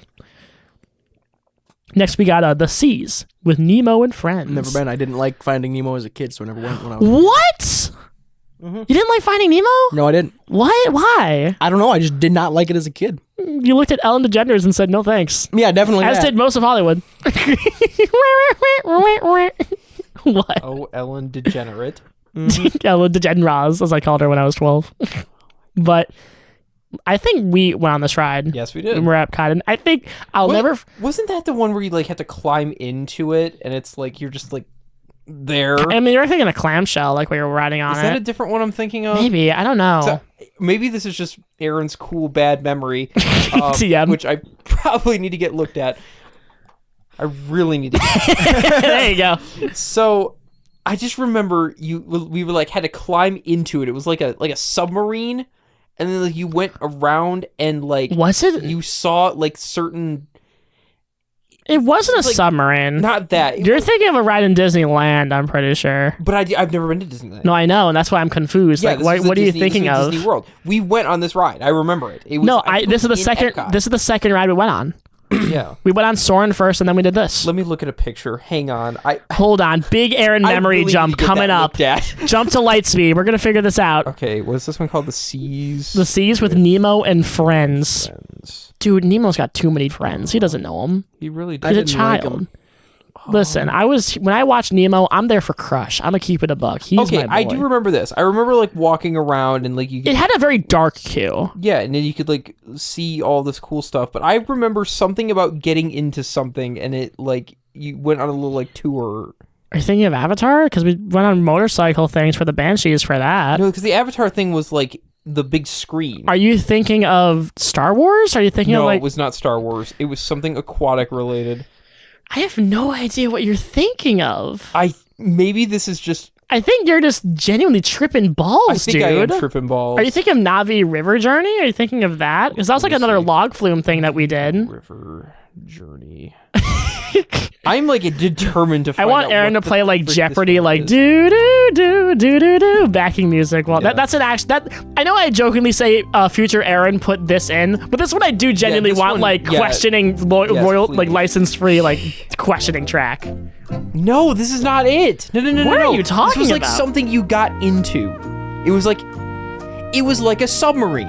That's what it was, and What? it was like you got into it, and then we rode around, and there was. You could look out the window and you could see like fish. Dude, I think you're just having like a brain blast. Am I like? Aaron, I think you're remembering the ride-through video of a submarine ride at Disneyland. I think you're genuinely I'm tripping tripping balls. balls here. I think this is massive Aaron big ball tripping right now. I don't know what to tell you. I vividly remember. Am I having some kind of like I think you're like Mandela? you're connecting with like an alternate universe version of you that like went to Disneyland. I think their time machines are crossing right now. I don't know what to tell you. I mean, I do somewhat believe in that theory a little bit. Yeah? Not too much. Yeah, Garen Aresser is like actually like Garen fusing Aresser. with like your Garen Aresser. Oh my god, what the flip is this ride? Nice sensor. Good save. Yeah, it's great. So Brice, how's your day today? It's going pretty good, you know. I just want to get out of the Okay, hang on. Disney World. Submarine. See what happens. Yes, submarine ride. What is this? It closed. No, that's not it. What are you on? No, that's from the 80s or 70s. Yeah, exactly. We were there in the 80s and 70s. No. That's not Garen Aresser, bro. He's living a life. I don't know, man. He was born in the right decade. Bros, I have no idea what's happening to bro right now. Okay, all right. I'm just gonna let it go. Yeah, like Frozen. You're gonna let it go. I'm gonna let it go. See what I did there? Yeah. Huh? We're gonna let it go. Let it go. I forgot. Can't the rest hold of it the back song. anymore. That- Let yeah. it go. Let it go. Turn Yeah. away and slam the door. Okay. Yeah, I he didn't go knows. on He this was the ride. Duke of Weaseltown. I was the Duke of Wesselton. I was that. Okay. And theater. All right. I did like the seas. I thought that was fun. I remember Like George animals. hated it. He was like, "Man, that sucked." Like he was not a I fan. mean, it's aquatic animals. It's You know, cool. I think I like Nemo. I think it's cute for what it is. I think it's C for Nemo for seas. I think Yeah. it's fine. They have the longest sea of anybody. Yo, we got the Imagination Pavilion with Figment.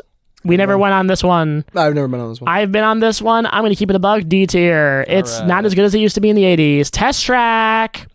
I thought Test Track was cool. This is the one I actually remember probably the most. I was about to say, because we went to Epcot just for this ride at one point. Like, Test Track was really fun. And as a hopefully this doesn't By Chevy. age so poorly. As a current Mustang driver, Yeah. listen, I love Camaros. I think Camaros are really cool. And but man, they ain't nothing like a Stang. Give me a Shelby and we're good. Wish I had a Shelby, but I don't. I disagree, given that I am a current Camaro driver, but I drive a truck, so I'm cool. Yeah. That's what I know. He's cool and irrelevant in this conversation. Hey. is he ever relevant? Whoa. Whoa. So, but yeah, I thought it was cool that you could like kind of design it. Yeah. You know, sure, it's It did slow down the queue. Oh, wait, I Yeah, this have was been the on this designer one. ride. There you go. Yeah, There's and the then brain blast. and then you drive around in the thing. Yeah, That you was do the fun. little like test, like here's like your car compared against this, like you do all the stats. Yeah, I It was did. pretty Oh my fast, gosh, too. It yeah. was pretty good. I did this with my aunt when I was a little kid. It was really fun, and she just like let me like pick everything. Yeah. So like that was really fun.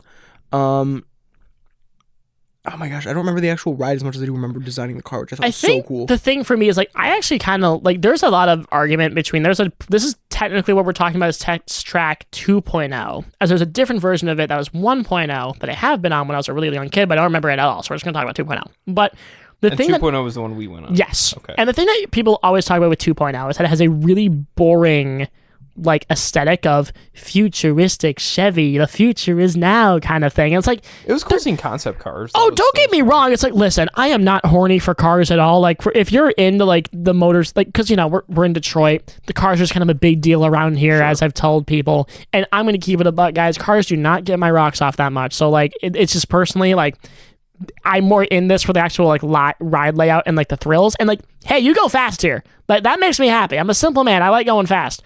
And I think for that reason alone, and honestly, just because I actually love the backing score they have in the queue here too. I think it's really upbeat and really fun. I listen to it while I'm working on stuff all the time. Yeah. I think it's a really good beats here. I'm a casual car guy. I'm not like, you know, I wouldn't sell my soul to, you know, look at parts for 30 Yeah, you're not hours. Jay Leno. No, I'm not Jay Leno, but I do enjoy going to car shows. I've been to quite a few of them. Yeah, like the freaking Dream Cruise. Actually, I've never been to the Dream Cruise. Thank God. No, I'm sorry. I have been to the Dream Cruise. I've been stuck in the Dream Cruise. I was about to say, wasn't I there with you for that? Yeah. Yeah, we were stuck in the freaking Dream Cruise. That was so cool. Awful. It was great, man. I was driving a 2007 Jeep Liberty at the time, and I felt Honestly, living the dream. we're living the Dream Cruise. Here we got a classic, classic Hondas, classic Fords. I got Jeep Liberty. Heck yeah, absolutely. Perfect car, no flaws. Remember, life lesson: stand out, be different. Stand above the crowd, as Goofy Movie once told us, even if you have to shout out loud. Yes. But I don't yeah, remember no, this well Toy enough to Story actually was rank it. awesome. I just B remember I tier. had fun with my aunt on the queue. I think it's a B tier. Yeah. Oh, I'm sorry. Well, you can put yeah, it's fine.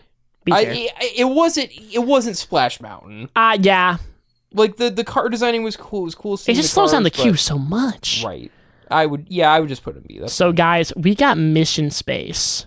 Have you guys ever been on this one? Yeah, we went on this Yeah. one. Aaron, you had like a crazy headache afterwards. Yes, I I remember did. like you hated that. When I Yes. was a kid, well, I I'm did prone to this. headaches very easy. That's true. I don't When know I was why. a kid, I did this ride, and I thought it was like just a little bit too much for me. And so, given that my motion sickness had gotten worse over the years, which praise God, I freaking overcame this year at Disney because Good. it's a long story, but it was actually more of a psychological nerves thing that Interesting. messed with my stomach. So I'm fine now, and I did all the rides no problem, and I had a Right. ton of fun, which was awesome. But when I was a kid, this genuinely did mess with my head, and I wanted to throw up. And I just remember, don't close your eyes, just look straight ahead, because that's the number one thing with G-Force, because it's not an actual ride. Like if you're on an actual ride, yeah, closing your eyes would be fine. But because it's all like a simulation, Right. you can't close your eyes or look to the side, so you just look at the screen. But this year I did it, literally felt nothing. Like Yeah. light work, no reaction. I actually did it twice in a row because the different group of friends wanted to do it, and like nobody wanted to do it with them. So I was like, yeah, sure, I'll go. And I did it again. It was fun. It wasn't as fun as it was as a kid because it just wasn't as much of a thrill. It was just more of a story, like, oh, okay, whatever. Yeah, it is just the most just like you're in space now. Bazinga. It's like I don't know what else to tell you, man. Yeah, so It's a cool sim. I also only went on the Mars one. I haven't done the Earth one. Which one is the more extreme one? Because I did the Mars. most extreme one. Mars was the most extreme. I only I've done that only do that one. Yeah, I was about to say. What? I only do the most extreme. I don't know. I'm Lego Batman. I'm just making fun of you. But Computer.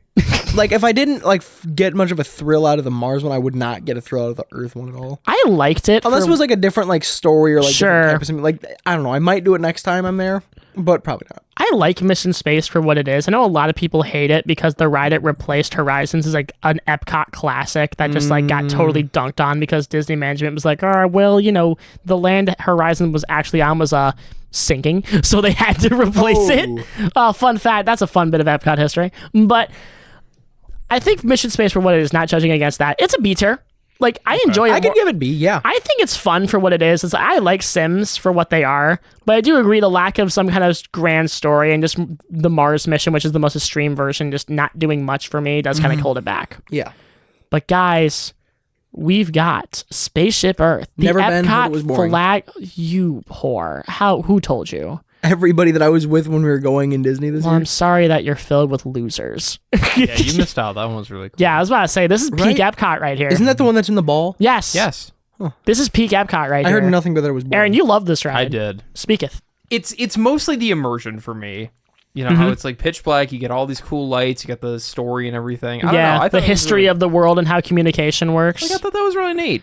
I think it's just like so Epcot, you know? It's a ride that Disney wouldn't make today because they don't have the balls, but also because it's so like classic, like we're just going to sit you down and teach you stuff, you know? Like it's one of like the best, I think, examples of Disney actually doing edutainment, as they call it, really well. In the fact that they immerse you from the start. It's air conditioned, it's fun, it's slow. The backing track is so grand, and the score. I remember all the set pieces like right on the top of my head. I think this is like one of like the resort's masterworks, man. Like, and I wish that it got more maintenance and it got more love because it was built in the 80s. And you can tell because sometimes the ride vehicles get stuck on the track. And Ours they got, did. Yeah, it did. It got stuck on twice, if I remember correctly. But even then, S for Spaceship Earth, man. Here's the thing, though. Even when it broke down, it gives you more time to kind of like take it all in. So, you know, I wasn't crying about it. And I'm a history buff too, so I mean, Yeah. that was kind of right up my alley. I'm not a massive history buff. Honestly, my most like actively in history moment was when I was posting on r/history memes to get my karma up on Reddit because that was what I thought was cool at the time when I was in sophomore in high school. But anyway, Oh, yeah. Mine but was Batman Arkham. the Aslam. Joker. But no, I love this ride. It's so wonderful. I wish Disney would just like actually update it a little bit and make the maintenance of the ride easier, but love it. Yeah. S tier. S for Spaceship I'll Earth. have to write it next time I'm there. We got it on the And- wall too. That's another one on the wall. Oh yeah. And this next one, I think we can all universally agree. Well, Aaron and I never went on it. Well, I have, but Aaron and I never went on it because the week we went to Disney, it opened right as we left. Yep, I remember that. we were pretty mad about that, but I went on it after the fact, so I can still talk about it. Okay. And as a Marvel guy, listen, we're talking about Guardians of the Galaxy Cosmic Rewind and Epcot. I think it's probably S tier.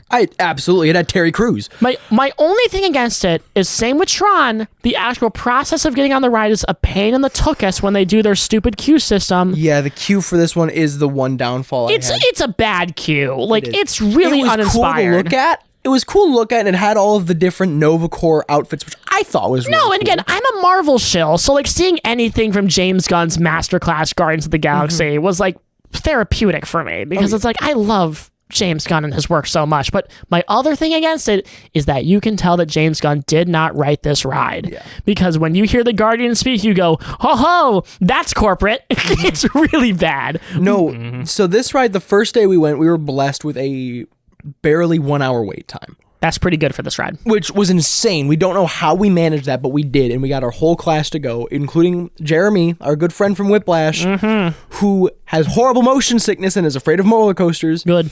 So he was ready to kill us, because this is also just coming off of us, like, I don't remember if it was that day or the day before, going on, this ride is in Epcot, right? Yes.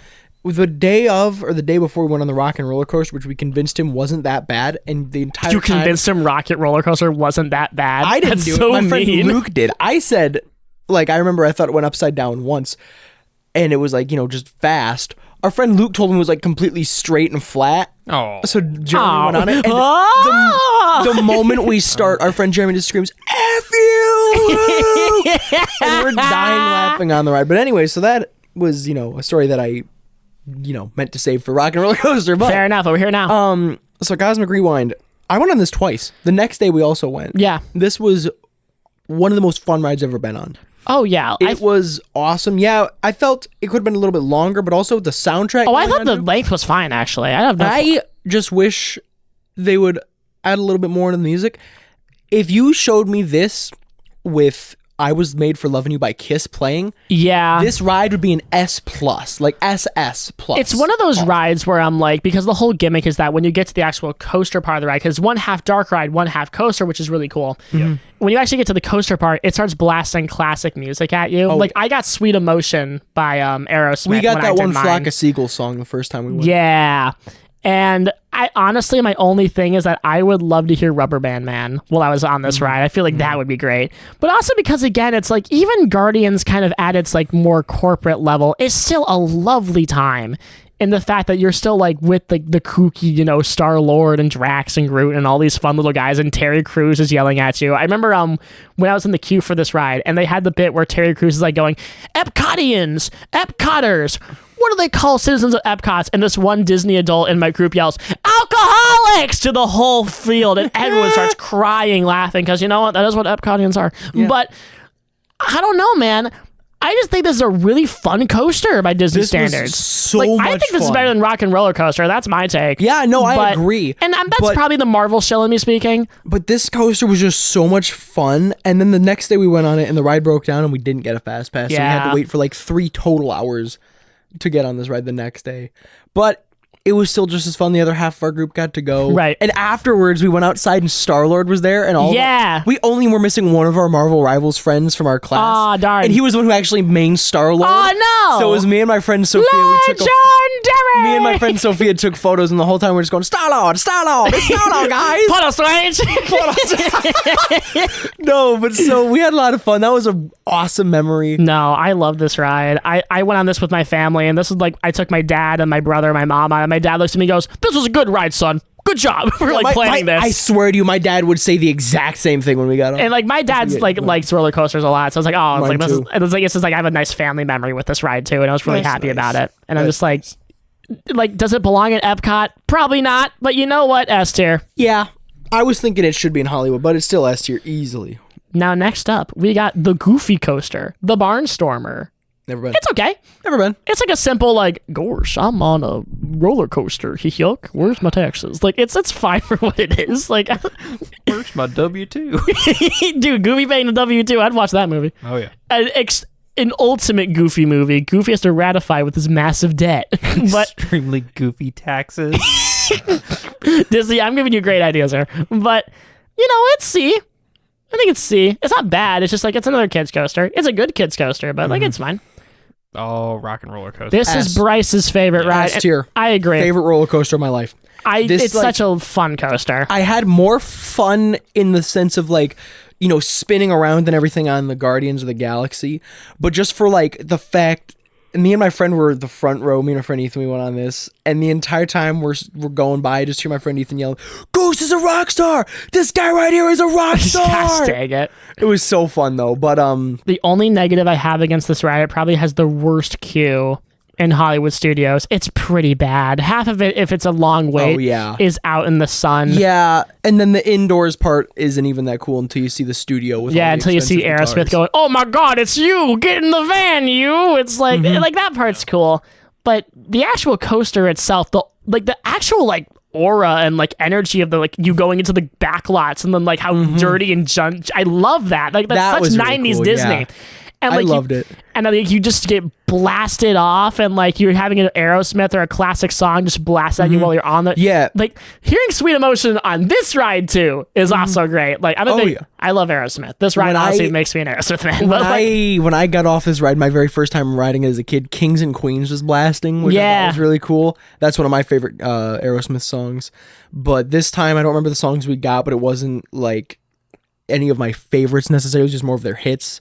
Sure. And no, that was still the first time. The first time when we got on it was Walk This Way, followed by Kings and Queens, which was such a cool combo. And this time I don't really remember what it was, but still it was a super fun ride, especially with all my friends. And I'm sad that the contract is up, dude. But they're replacing it with a Muppet version. And honestly, that's also just as hype for me. So here's the deal. This is a question I have. I don't know if you can answer it. Is it the same ride, just rethemed? Yeah. Like the Tiana? Oh, okay, then we're fine. Yeah. It's the same. It's the same coaster system, just with Animal and Kermit.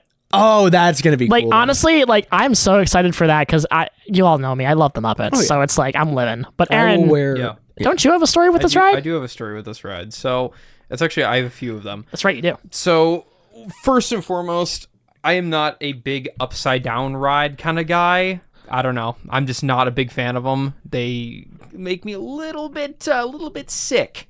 This one was fun though. I did like it, and I still have the drumsticks from the. That's right, you bought drumsticks from here. The drumsticks. I bought a necklace with the pick. Yeah. And I got a hat. So what happened to the hat, Aaron? I forget what ride we were on. I think it was the same one where our other friend lost his other hat. Oh, Seven Dwarfs? I think it was that same ride. I could be mistaken though, but I remember it's one of the ones that has the little pocket in the front. Oh yeah, those are brutal. Yeah. Put it in there, and just like Dirty Harry, through all this excitement, I kind of lost track and gone. So pretty brutal. Yeah, but I still have the necklace. And I still have the drumstick. I didn't realize that there was a shop in that, because that was one of the first rides we did. I missed out big time. Because it is you get off the ride and that's the shop. You know? And I didn't know that at the time because I yet again was still trying to get back to Disney. It was the first full day we were there. We went to Hollywood, so I missed out on the shop. But I absolutely probably would have bought the necklace. It's a fun. Honestly, there's a custom rock and roller coaster shirt that I'm on Etsy that I'm kind of looking at you for your graduation gift. I might get you, but nice. No, it's a lovely ride. It was great while we had it. It was an era of Disney that were making rides they probably wouldn't make anymore, just with brands and licenses and stuff. But it's really cool. Mm-hmm. Yeah. Toy Story Mania. I've been on it. I did too as a kid. I don't think Aaron's been on. I don't think we went on it when we were there. That was the part of Toy Story Land we didn't do. I just remember the other one. The other one was the Buzz airdrop Lightyear adventure. Oh no, that was Slinky Dog Dash. That's coming up, but that's a story for later. But Toy Story Mania, it's B tier. Yeah, I'd say B. It's it's technically better than Space Ranger Spin. And honestly, as a massive Pixar and Toy Story fan, there's so many little references in the queue that I'm going, that's so freaking cool. But no, I think Toy Story Mania, it's a fun ride too. You're on the screens, you're blasting the things or whatever. It's fun. It's just the queues usually are really long, and it's I don't know, man. I just like the other things and the other tiers more. Yeah. But guys, next up, we've got Jim Henson's final project before his death, Muppet Visions 3D. A tier. I've never been. Listen. It gets a lot of nostalgia points because, again, like I just said, it was Henson's last project. But also, It's Kermit the Frog and Fozzie and just all the rest of the Muppets hanging out. I don't make the rules, man. Like, there's a lot of set pieces here that are just genuinely really charming. Yeah. Rest in peace for Monsters Inc. Land because it did close down recently, and that's really sad. So, your legacy will live on, Muppets. I miss you every day. Kermit the Frog did a commencement speech at Maryland. That was really funny. But anyway, next up. Aliens swirling saucers. It's Dumbo, or it's Mad Tea Party with aliens. D for alien. I don't think I've been on this one either. Yeah, I've been on it once when Toy Story Land was new, and I decided it is fine for the children, but not for me. But next we got Slinky Dog Dash. This is the one. We all have stories about this, I can tell. Oh yeah. Aaron, you want to go? Yeah. The ride. Okay, so the ride itself. Let's just get that out of the way. Yeah, it's all right. But the line. Listen, worst queue in Disney history, but that inspires people to do crazy things. We were all airdropping just to random people, like just random Toy Story memes. And just like as our friend group, we were sending things, and we're like, no way, no one's gonna send anything back. Yeah. And then 3, 2, 1. Here comes the horde. And I still have on my phone somewhere in like my Google Photos a collection of the greatest Toy Story memes you've ever seen. Because here's the fun thing about Slinky Dog Dash's queue. It's outside, it's boring as sin, and they're playing the same 5 Toy Story songs over again. It sucks, okay? Yeah. It's an awful queue. Yeah. So it's very zigzaggy, too. It is. It's the classic... I really loved the queue. It's so stinky. It's a Stinky Dog Dash of a queue. I don't know what to tell you. The queue I thought was awesome because it had like all the parts that it used for the roller coaster. There's a lore bit to it, but once you realize that's all it is and there's just nothing else to look at, it's like the first time you look at it, it's pretty novel. The second time you look at it, it's okay. To be fair, me and my friends also went at night. That's true. It is a cooler one to kind of do at night. Yeah. But nah, man, it's just a stinktacular queue. My story goes, we had just done the Mickey's Runaway Picnic or whatever it is. Runaway Railway, that's it. And Runaway. Runaway. And so we literally sprinted across the park to make it, and we were the last group accepted in before the park closed to the general public, and you had to have like the special if you're resort guest, you can stay for an extra hour or two, extra magic hours, that's something they used to call it. Yeah. And so we got in and we were all excited and we waited. It was a pretty good queue. We got in like under 40 minutes, I'd say. It was good. It was fun. It kept on moving. We were having fun. We were playing headbands with the people around us in line. Well, that's not bad. We did that on a couple rides. And, so we actually happened to meet on one of the rides. Accidentally, we met some randos who had a mutual friend group that I had of people who I had met at a youth convention, like a national youth convention. They went to the same school as him, and I was like, oh, yo, what's up, guys? You guys know Jacob? Yeah, we do. And we were all like talking about how we know him, and it was really funny. And anyways, so on this ride, we were just doing the same thing, having fun. It was me and my friend Ethan, because we both love Toy Story. We did all the Toy Story rides together. Oh, sure. We were on this at night. Pause, look at all Alien. of our group. Where? And all of our group just hopped on. This was one of the most fun because it was the perfect ride where it wasn't like anything crazy, but it wasn't like some kiddie coaster. It was like it had some real fun parts, and we're just raising our hands, just the cool breeze at the night at the end of a long day of walking, and everything we did. It was one of the most fun I'd had. So I gotta say, I think this is S tier. I think it's B. I think my thing with this is that it's a fun coaster for what it is, but the fact of the matter is that the queue is usually too damn long, in my opinion, to justify like what it is. And like it's a good middle ground coaster. The actual it's part of the ride where like Slinky like kind of jumps back a little bit and then you sling forward and goes, hang on. It's a cute bit. It's a fun gimmick, but it's kind of all it's got. Can we meet in the middle at A tier? Sure. I think that's fine. This to me was something I'm going to do again, also at night next time I'm in Disney. That queue is so bad, and I need to see those. Have you ridden this at night? It's so bad, but it's so good at the same because time. you just think about the airdrops. All you think about is the awful memes we were sending to random people. But it was so good because it was like the one where I've never seen George laugh harder. it's the that one was where peak. like Woody and like Buzz are like doing the. It's like when you got a friend in me or something. Oh, Yeah, I've seen exist, that. it makes me weep. There's so many of them. I don't remember all of them, but they were Yeah. So next up, we've Oh. got Smuggler's Run. kind of liked that one. You know what? I like this one. I think it's B tier because I think, listen, it's a cool cue for what it is. I know Galaxy's Edge gets dunked on a lot by fans because they want it to be like, not taking place in the sequel trilogy. And I get that. But God bless America, man. This ride's cool. Like, you're in the Millennium Falcon, like, shooting at stuff. I don't think I did this one. What? Really? There was some Star Wars stuff that like either the queue was like ridiculously long, Sure. which I think this one had a 2.5 hour queue. No, this one's goofy. So in me that and my regard. friends decided to skip it, and our friends who were the mega Star Wars fans, they did all of the Star Wars rides. Yeah. Did So you find we them? just I remember the story. we just Okay. kind of I let haven't them do found the that. images. I'll find them later. Okay. But this and the next one, I don't think I did. Okay. Yeah, My- I remember one cool thing about Smuggler's Run though. What's that, Aaron? When we were in the queue, I might be very wrong about this, but it was one Let's of find these out. queues. I think it was one of the Star Wars ones. Where we were walking around and like you'd go through the different rooms, right? Sure. And as soon as we get to the next room, we would go, if you like that, you're gonna love this. You're right. That's where that came from. Because it's been a running gag between our friend group. But wherever we see something, we go, if you like that, you're gonna love this.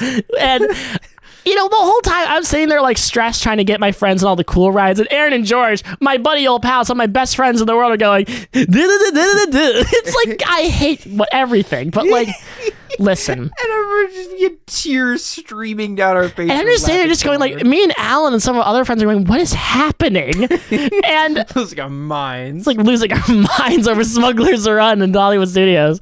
But the actual novelty of going into the Millennium Falcon and going on like a Smuggler's Run, it's so cool. You're greeted by Honda from Clone Wars. There's a massive animatronic of him going, what are you doing over here? It's like, that's so cool. And like, I'm sitting there just going like, the Star Wars fan in me is like creaming, like this is so cool.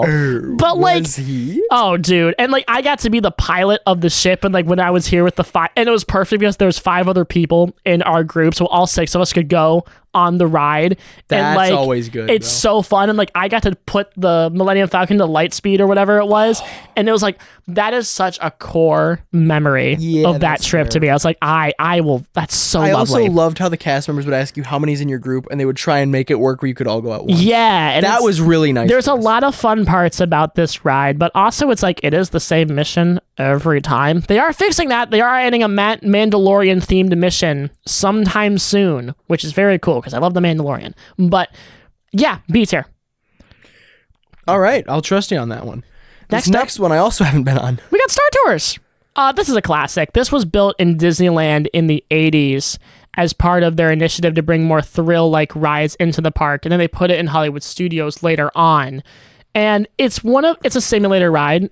And the fun part about Star Tours is that it is not canon to the Star Wars universe like these other rides are.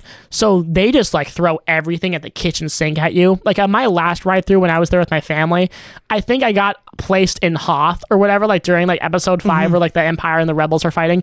And then the Mandalorian just randomly showed up with Baby Yoda in tow and was like, hey you, come with me.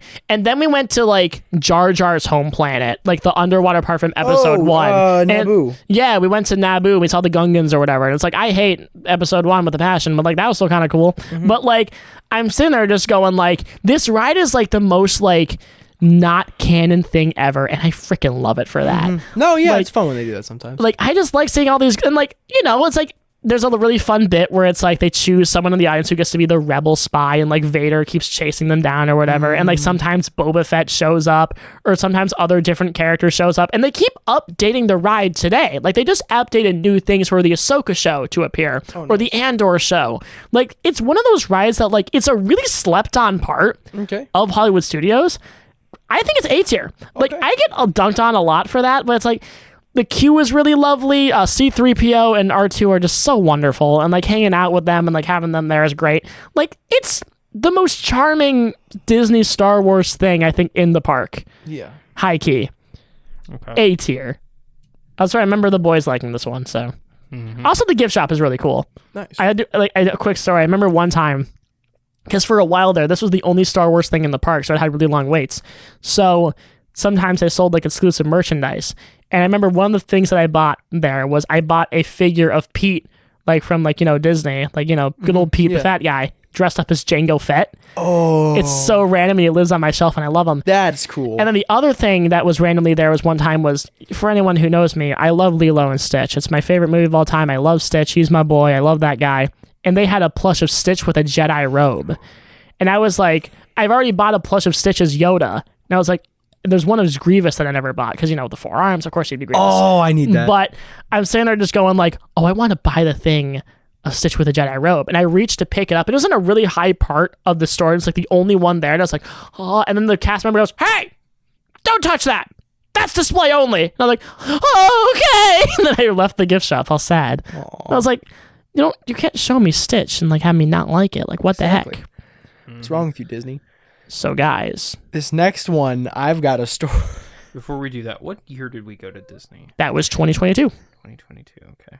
I'm trying to find those memes. I'm bound I and know. determined. We must find the Toy Story memes. So But you have here a story. we are with Mickey and Minnie's Runaway Railway. Yes, sir. Yeah, Runaway Railway. This was really fun because this was the one we did right before we went on. This was right after Tower of Terror for us and right before the Slinky ride. We didn't know if this was going to be our last one of the night, if we were going to be able to make it to Slinky, but it was really calm. It was really cool, especially after the Tower of Terror, which some people got really sick on. But this was a nice little reset. So also, while we're marveling at the engineering of how cool that opening sequence was with the screen breaking, we're riding in. We also had a 7-minute queue. Oh, wow. We were on the ride in under 10 minutes, 10 minutes tops, but it was really, really quick. It was nice. So, we're sitting there, we're going through, and we're all just laughing. We're having a great time. We got all of our friend groups on each one of the carts and one of the little segments. So it was really fun. We're just having a great time. And we're at the end of the ride and we're like, wow, this was really fun.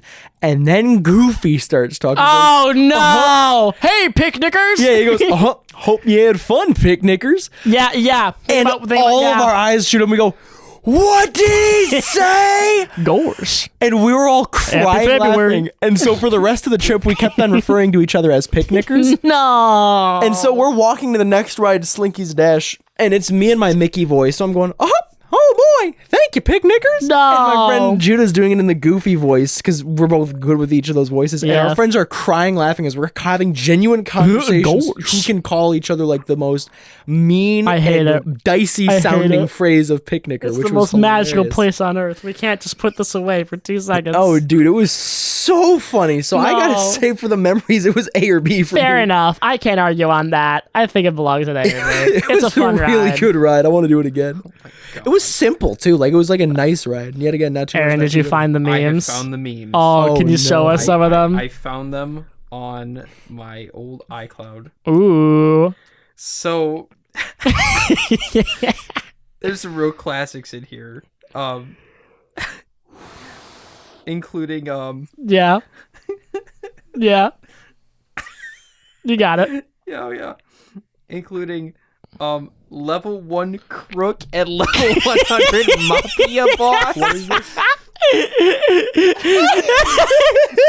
Not even 15 minutes into Disney and you've got a friend. Gosh dang it. No. And I think this is my favorite one out of all of them. This is the true classic. There's a snake in my butt. What? And these were all sent to me. By people we'll never meet again. And then there's my favorite picture of me from Disney. Yeah. Oh, which picture is that? It is this one. No, not that one. Real classic. So that's a classic. But Beautiful. Yeah. Anyway. Disney's a fun time, guys. You should go. I want to go again, dude. This is making me want to go so bad. I was thinking about it the other day, how much I wanted to go back to Disney, which is how much fun I had with all my friends. Yeah. And the fact that we had such a big group, it was because my class is actually surprisingly close, because there's 22 of us that went, and no, I'm sorry, 21 of us that went. So whenever you got bored of one group, the odds are your group was big enough where you could just go talk to somebody else. So even like the 2-hour wait times that we had on a few of the rides didn't feel bad. Sure. Because it was like, oh, I'm at the front of our group. I'm talking to, Ethan. Okay, conversation's kind of dried up. I'm going to drop back, talk to Jeremy towards the back of the line. Like, it was just fun, So that was my big part. Now this next one. This is my favorite ride. This is, in my opinion, Disney's best ride. Easily, we can all agree. Aaron, did you go on this one? Tower Yeah, he's been Of on. course, yeah. I think we can all agree S tier. I agree. This is the Tower of Get that out of the Terror. way right now, like easy. The reason why I think it's S tier is like, listen, I've loved this ride since I was a kid. Like, I think this is easy Disney's best feat when it comes to their Imagineering, and I get there's a lot of competition there, but hear me out. I think this is the best Disney has ever done at combining physical sets with screens. The queue of the ride, it's long, but it's kind of perfect. And the cast members too, with how they act on that ride. Right. It's like the whole set piece of just being an old, decrepit Hollywood hotel. And the way they build that queue where there's cobwebs everywhere, it's dusty, it's dingy, it's gross, but the outside entourage is still kept up semi-okay. The actual walk up to the hill to go to the hotel, perfect sense of dread. The fact that you can see the sight line from Epcot automatically sells how big this ride is going to be. I love the music in the queue. I love the old jazz music to the point where I have a playlist on my Apple Music that has all of the queue music from Tower of Terror that I listen to on nightly rides all the time. In fact, most times when I'm driving back from the podcast, I'm listening to that kind of music because it just sets the mood so well. Good study music too. Now, I have a little saga of mini stories to go with this ride. Sure. So firstly, for context, let's take it back to my second time at Disney when I was about 10. Take it back. My dad and aunt never get motion sick. So they decided to go on this ride because they both love Twilight Zone, right? And they love thrills and all that. Right. They both got super motion sick on this ride and nearly threw up. I was still getting over my motion sickness by this point in our trip, and I was just terrified because I had a really bad experience with the drop tower at Cedar Point. And my friend also critically misexplained to me what this ride is. Right. What he said is it's like a horror show before you go and you drop down all 14 stories, back up 14 stories, and it can happen between 2 and 8 times, is what he told me. But the entire 14 stories every time. No, it's not that. Which- It's randomized, actually, fun fact. But that's what I didn't know. And so I'm walking in this whole thing terrified for my life. Right. And then it was super fun. Like afterwards, like all my friends were like cheering, like, yeah, Goose did it. Because I was like terrified the whole time. I was like, guys, I'm so nervous. Like, I don't know what's going on. And so anyways, that happened. But then also somebody in our class had a little bit of a worse experience than I did. This is my friend Judah. Not that he got motion sick or anything, because he was completely fine. Yeah. Independent from the fact that our classmate Adriano, who was sitting next to him, freaked out and clawed his contact out of his eye. Oh my God. The fact that no damage was done to his eye other than him having to remove the other half of his contact was insane. But he was so mad, and it was honestly super funny because it didn't happen to me. She was like a freaking rabid freaking badger on him, dude. She was like a freaking... She just tore his freaking eyeball out. It was funny. Whew. But so anyways, we got off. Funny. But so anyways, my friend Luke, the other He group- was in pain, he part says. of the group did I it was 2 laughing. times that day. They did it in the morning, and then we did it right at night, so we got to see the park lit up. Yeah. Which it was a little bit more of evening, so it was like a dusky kind of spooky. Some of the lights are on, some aren't. So that was Sure. pretty cool. But I want to see it at pure night as well. Oh, it's a lovely experience. I want at to do night. that at night. But yeah, I'll absolutely do it again. I'm wearing my Tower of Terror t-shirt right now. Oh yeah, I would be 'Cause, wearing one. I was thinking about wearing one, but I wore my Alien Encounter vintage shirt. So Part of it cool. was I wanted to just enjoy the the Twilight Zone aspect, because I also love the Twilight Zone. Oh which is sure, I did a whole established. segment on our radio show back in the day where I talked about the Twilight Zone for a minute. And I was like, you know what? I don't know when the next opportunity I'm going to have to do this is. I'd rather regret doing it than regret not doing it. I also Right. felt, because I was like, even if I get sick, it's the end of the night. I'm with my friends. It'll be a funny memory. If I puke all over them in 20 minutes, this will be a hilarious story. Oh sure. Versus I would always look back and regret. And I'm so glad I did. I had so much fun. I remember when we went, our friend Alan, not a big heights guy, and we told him there's a place to get off at the queue before you actually go on the ride, so you'll be fine. We did not lead him to that place in the queue correctly, so we dragged him on the ride itself. I don't think Alan ever really forgave us for that one, because he's still mad about that one to this day. And, I'm having a great time. This is my favorite ride. I'm with the boys. I love this one. I'm like, yeah, it's Tower of Terror. And he's like, I was told I could go to the gift shop. this was not funny, guys. I was told I would be going to the gift shop. This was not a good prank, but like, Not funny. Didn't laugh. it was like, gosh dang it, Alan. But like, no, I mean, back to like the whole actual ride itself is that like, I think they actually incorporated the Twilight Zone elements really well. If you look in certain parts of the queue, you can find references to the old episodes in the actual halls. Like, there's a minute like there when you're in the library and they actually have the little like truth or dare machine they have in this season 1 episode at the diner, and that's in there. I'm like, that's incredible. And there's little bits like that, moments and like that too, where I'm like, there's so many cool references here.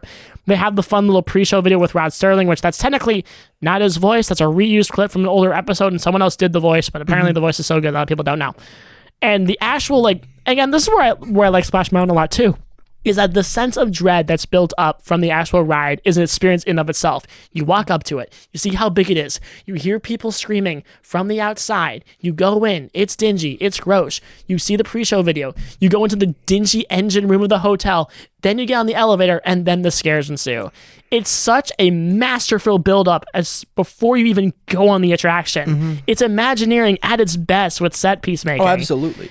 And I love the ride so much, and I swear to God, Disney, if you change this one, I'll never forgive you. I'll egg the castle. I don't care. Do you know how many people will never forgive them if they change this? Listen, I can get over Splash Mountain being changed, but Tower of Terror, what do you change it into? Genuinely. Like, but I don't know, man. Mickey Mouse House of Villains. I don't hate that, but I still don't like it. But anyway, next ride. All right. Rise of the Resistance. I really like this one. This one also, I have a similar story. I sat next to Adriana on this one. Oh, no. And she clawed out your contacts, too? No, I don't wear contacts. She did She clawed out your eyeball. leave grip marks She'll and shoot your eye out, frickin' nail indents in my arm because she's like, by the way, I get really scared of ride, so I might be grabbing you. And I was like, there's Pulls out a gun. and I was like, there's a handlebar for you to hold on to. And she just like dead silent looking straight forward. And I was like, well, whatever. So anyways, she was like grabbing me the entire time. I'm like, woman, let me go. Yeah. And so then there's that one escape pod. God. There's that one escape Be gone, pod opposite part. sex. So also, I'll get to my problems with this ride in a minute. So anyways, we get to the one escape pod part, and I hear ka-chunk, and I was like, I Yeah. know what's about to happen. And I just see Judah kind of look at me from the corner of his eye, and Adriana goes, what was that noise? Uh-huh. Dude, they were like, my arm was almost bleeding, dude. She was grabbing me, dude. But it was a really fun ride. Yeah. My biggest problems with it is, number one, story-wise, it makes zero sense. Really?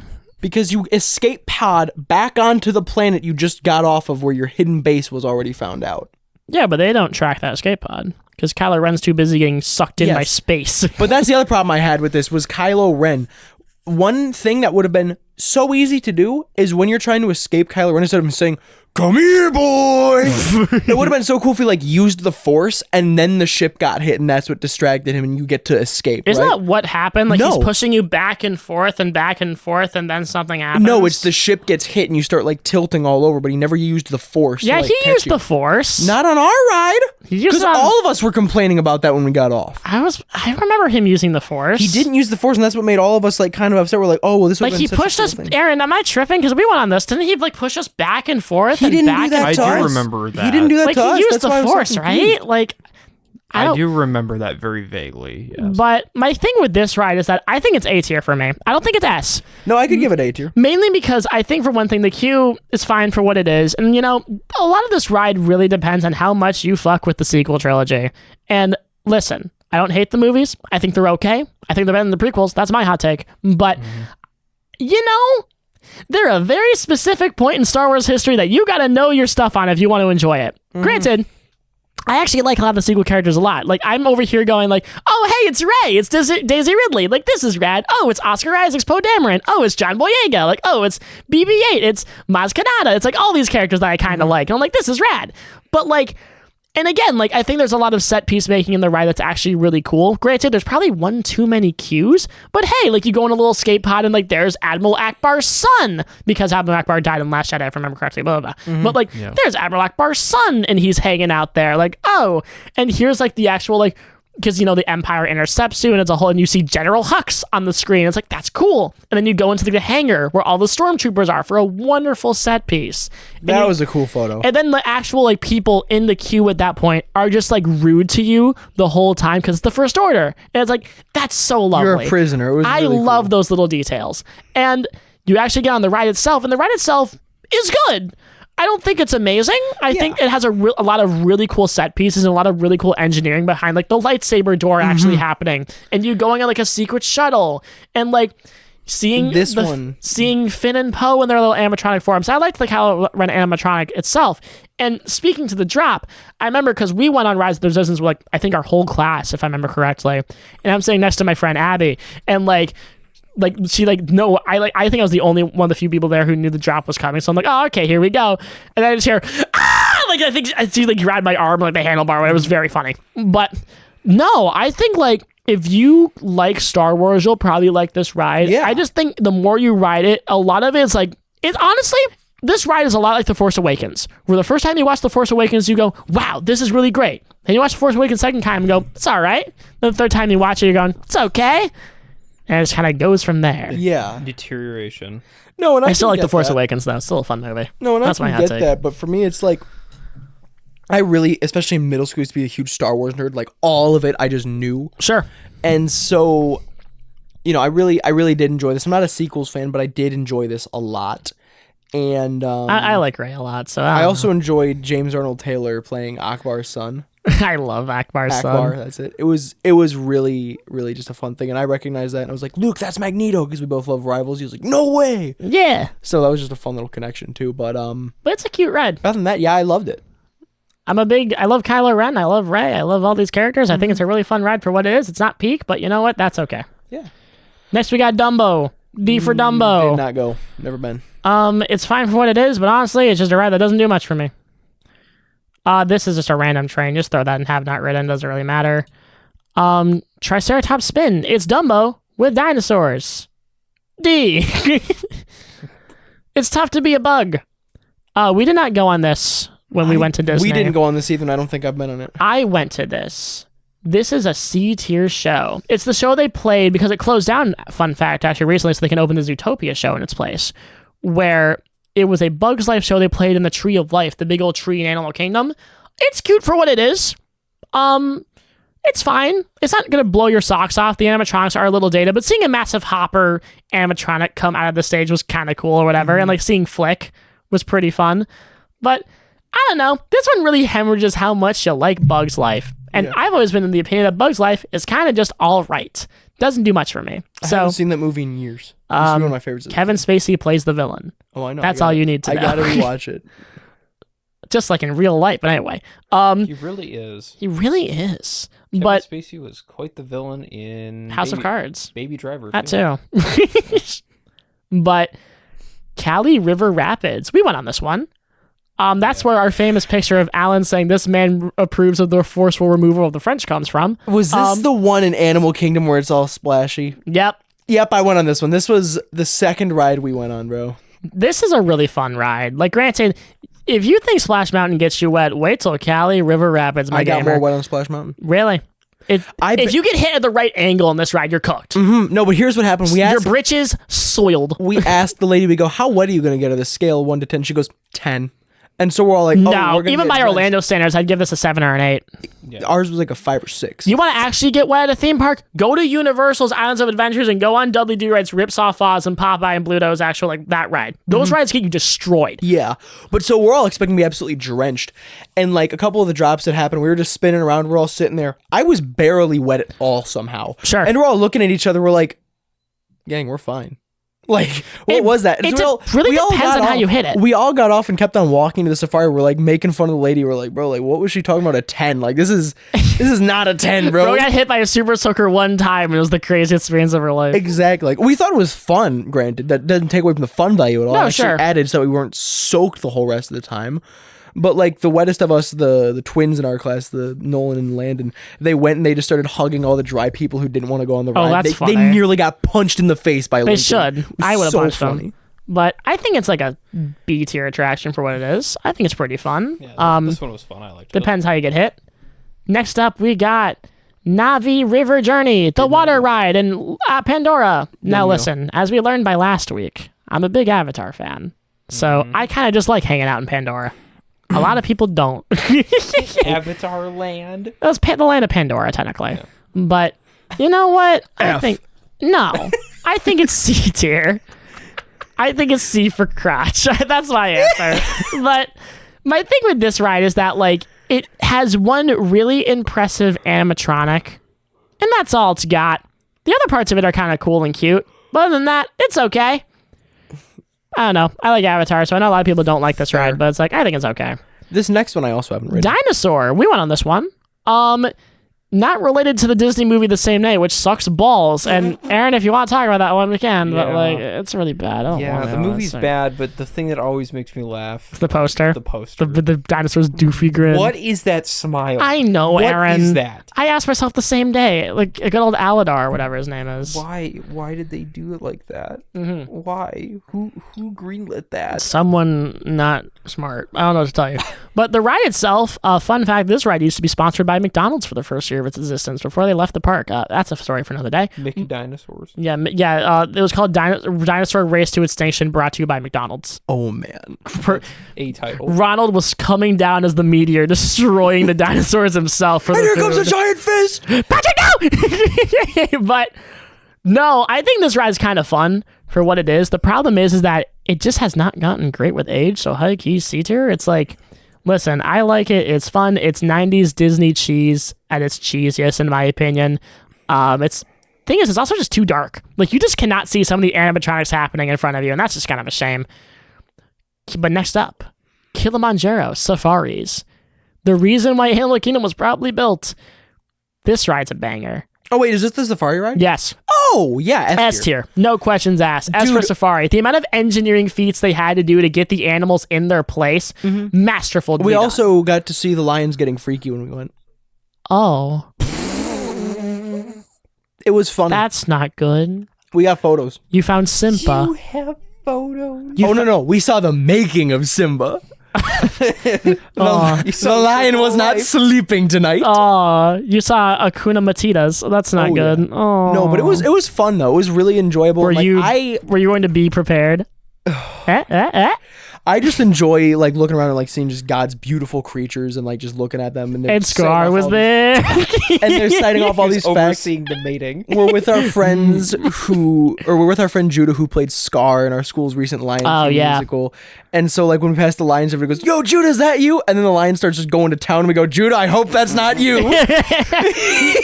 That lion's got more game. Yeah, it's different. It was super fun though. But it's just like, where else are you really going to see in the United States all of these animals like living together besides Busch Gardens? It's like, it's a wonderful attraction. Like the amount of engineering marvels they had to do to get these animals like together to live there, masterfully done. It's so cool. Like, this is all real. Everything I'm seeing right here is real. It's so lovely. And it's different every time too, because it's living actual creatures. Yeah, it's so cool. I'm a big fan of this one. I am too. But next up, we've got Expedition Everest. Oh, baby, this is one of my favorites. This has to be A or S to me. I was about to say A or S. We rode this back to back actually when we were there this time. We just switched out groups, and so my first time I enjoyed it, because I had already ridden it when I was a kid, and I didn't like how it went backwards because it was rickety. Oh yeah, it's like the best part. But because it was rickety, so it hurt. But they fixed it. Yeah. So they didn't fix the Yeti though. Deadpool was mad about that. So the second time we're going. Both times I was paired with some random woman. The first time she recorded the whole thing, didn't really say a word. It was kind of lame. So then the second time I'm like, I'm gonna have more fun with this. So I look at the lady sitting dead next to me as we're going up the first climb, and I go, "Are you ever scared that these handlebars won't hold you in? That you'll just fly out the moment you start going?" And I just started going like that, and she looks at me and she goes, "Lo siento, no hablo inglés." And I was like, frick. Por favor. Yeah. And I'm like, I'm a Spanish 4 student. I should be able to do this. And I go, "Oh, lo siento," and I just kind of looked forward in silence the entire rest of the ride in shame. Dang, Mr. Raskins would be disappointed. Oh, dude, he would be. What do you mean you couldn't depress her in Spanish? Senor would have killed me. I got a C in Spanish, gang. But I got a B, I think. But so, anyways, yeah, that was my experience. But this is an A or S ride for me. I love this. Oh, totally. My only thing I don't like about this ride is that, for one thing, the Yeti animatronic has not worked for a really long time. And it's become a very popular meme that it has not worked, to the point where at the recent D23 press conference where they revealed all the new parks data, Deadpool himself called out that Yeti did not work. And I'm sorry, as much as I like Ryan Reynolds, he should not be calling you out on if the Yeti is not working. That's No, dude, dumb. it worked when I was a kid and we went there. Oh, but it hasn't worked for a really long time. And that's what I was about to say, is I was like, I was looking forward to it this time. But like, again, I think other than that, it's a wonderful attraction. Probably A tier because I am very petty about the Yeti thing.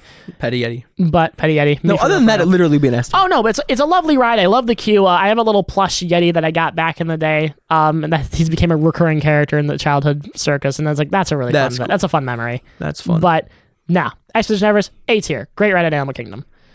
But next up, we got Avatar: Flight of Passage. This one was okay. This was I think so this is fun. S tier. S tier. To me, this is the easiest S tier of this list. Now, again, part of this is because, well, okay, maybe not. I was But, about like, to say, buddy, what? You know Look what? at the Tower of first Terror is 4. there. But you know what? I love this ride. Honestly, this is the ride that kind of brainwashes me to being an Avatar fan. Like, it's S tier. No questions asked to me. But I'm with Charlie. the only thing I think like that annoys me a little bit about it is that sometimes if you get a bad pair of glasses on it and they're blurry, it ruins the experience.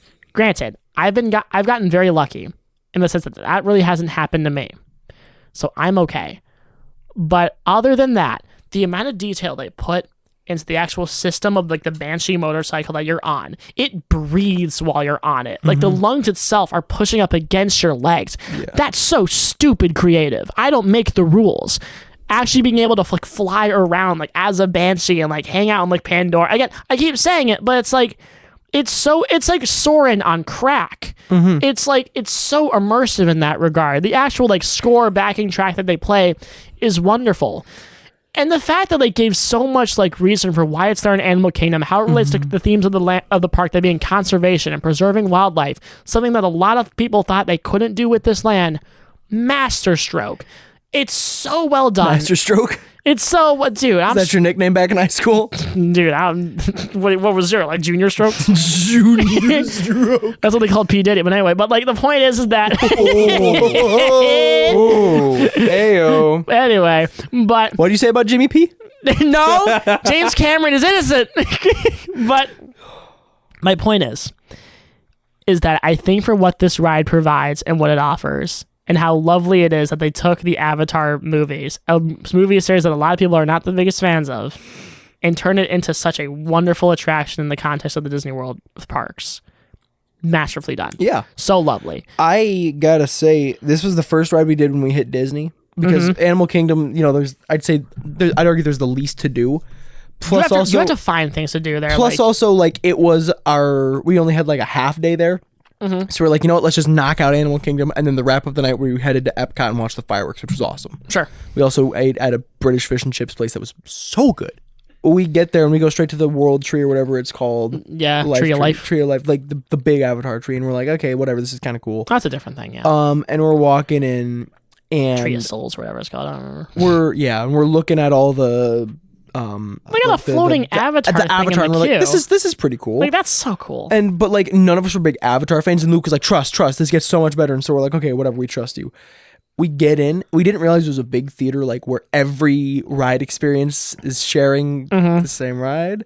But so anyways, you know, we're going, and the girls in our group were screaming a ton. Oh my God. And then we got off and we realized that all of the theater was one, and we were kind of looking at the girls. We're like, dude, what? Like, I even yelled at one point. I was like, shut up. This isn't that scary. It's so cool. But it was cool. But like, still, like, I'm trying to enjoy the ride, and I'm hearing, oh my gosh, and I sound like freaking Miss Simeon from The Amazing World of Gumball. Dude, I was ready to choke them out. Darwin! Get off of Pandora! I was ready to choke them out, dude. I was so mad. But anyways, it was still a really fun ride, and I want to do it again. S tier. Yeah. Next up, we've got a few ones that we haven't. Listen, Hall of Presidents. Ironically, I've never been on this Listen, one. I listen. America, okay? Joe Biden animatronic, Trump animatronic. I don't make the rules.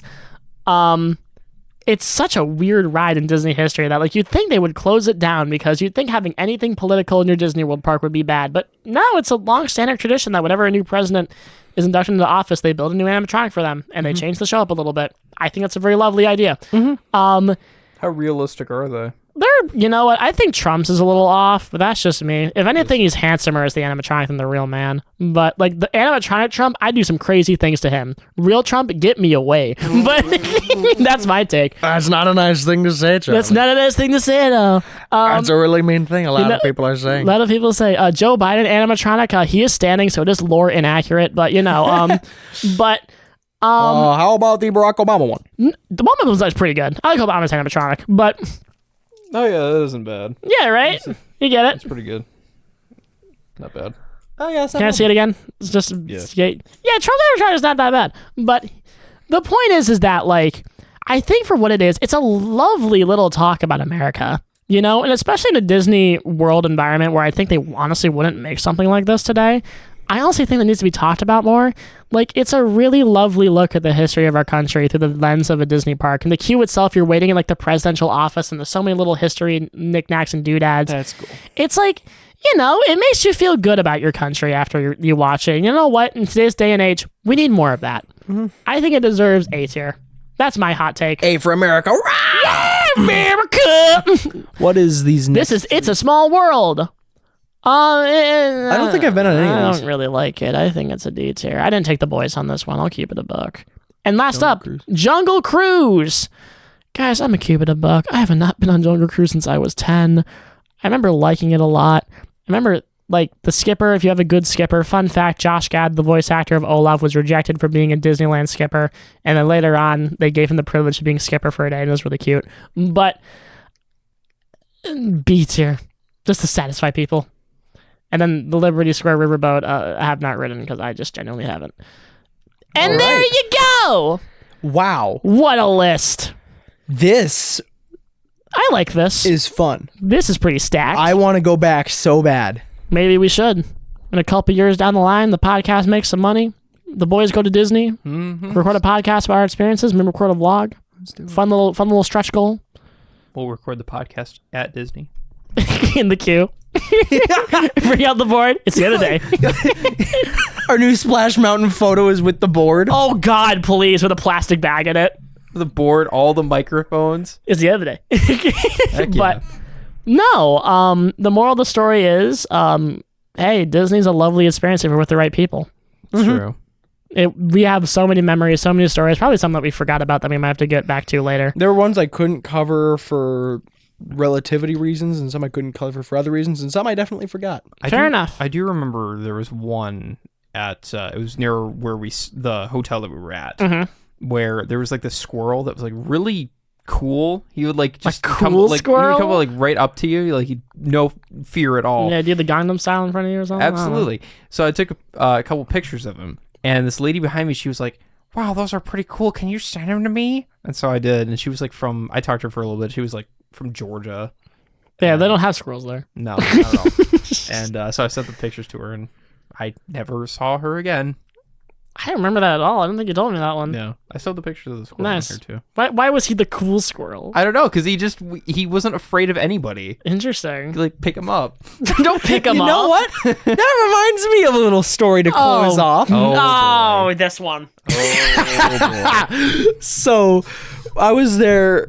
Actually, I wasn't even there for this one. Sadly, I wish I was. But it was my friends Jack, Lincoln, and Sophia, and they're all walking together. And all of a sudden, like a bunch of the ducks start walking around. My friend Lincoln, firstly, he's a genius, like certifiable genius. I thought you were gonna say he was a Jew. Not quite. But so he sees the ducks and he goes, "Duckies!" And he starts like bending over, trying to like pick them up with both hands and like chasing them. And the cast member walks over, thinking he's genuinely like special ed, goes, "No, we don't chase the duckies." And he goes, "But I want to chase the duckies." And he goes, No, you can't. And the cast member like walked away and like kind of like shooed the ducks on a little bit and like kind of walked away. Aww, and poor ducks. My friends are crying, laughing, and Lincoln goes, "Well, that sucks." Like just real casually, like right back to normal, right back to his normal 128 IQ self. Like he's all good. Yeah. Yeah. The cast member thought he was like, special needs. This friend group in ducks, man. What's happening? Well, I don't know. This group. I got a photo with Daisy Duck. Wow. You actually texted me one day and you're like, yo, where can I meet Daisy Duck? And I'm like, at this part of Magic Kingdom and Fantasyland right here. He's like, thanks. And then he got the picture. And I'm like, why do you want a picture with a dirty, stinky duck? And it's like, I don't know what happened. Donald and Daisy were my favorites as kids, but also like specifically Daisy when I was first there at Disneyland, because when I was 5 years old, for whatever reason, I just loved Daisy and I like hugged her and like took photos and like everybody thought it was so sweet. I don't know why and I don't remember how, but that happened. It was really, really sweet. Huh. That's a duck. So I did that for my mom and grandma. And I got that fair. photo with Daisy. I was a big Stitch guy. Whenever I could get pictures of Stitch, I could. And, Buzz Lightyear was probably up there too. I got photos with all of them when I was a kid. I like Goofy. Somewhere I've still got my old autograph book of like Mr. and Mrs. Incredible. Oh, dude, I love Mickey, the pictures I got with Minnie, Incredibles. Dude, when I was there like one time, like Frozone was there. Gaston. I got Gastons, I think. Dude, I got like Frozone and Sully were hanging out together one time. I got Sully's. Mike Wazowski's, I think.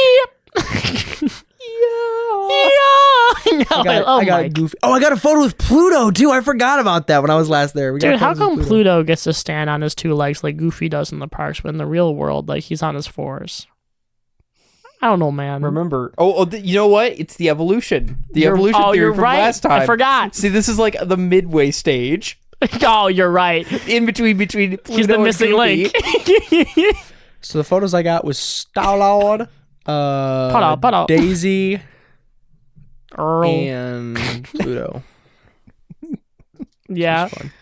But I think other than that, I think that about wraps it up. And thank you guys so much for listening. It's been a lovely episode to do. What we got planned next week? I don't know. Maybe Amazing Spider-Man 2. We'll see. But some other random nonsense we got cooked up. Let's do that episode when I'm out of town. Fair. No.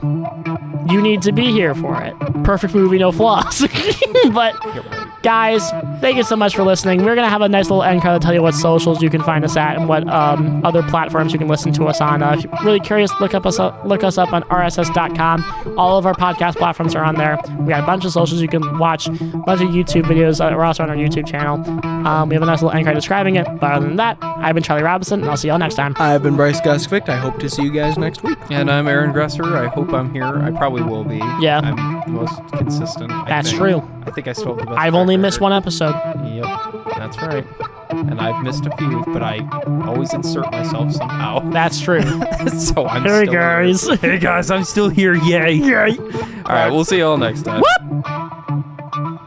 Thank you for listening to the Double After Hours podcast. If you like what you heard, be sure to subscribe to us wherever you get your podcast. If you want to see a full list of our platforms, be sure to check out our page at rss.com, linked in the description below. We've got social media pages featuring highlights on Instagram, Facebook, and TikTok, with links below. The best way to help us grow is by sharing us wherever you can, or by telling a friend, family member, co-worker, or whoever by word of mouth. It goes a long way. Thanks for listening and staying after hours.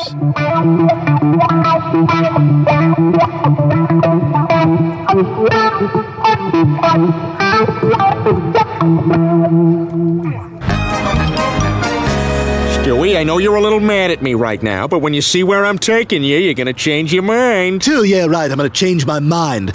We just sat on a plane for 3 hours to come to Florida, God's waiting room, for who knows what... Oh, Disney World! Disney World! Disney World! I want to go to Disney World! Oh, Disney World! Disney World! I'm still mad at you.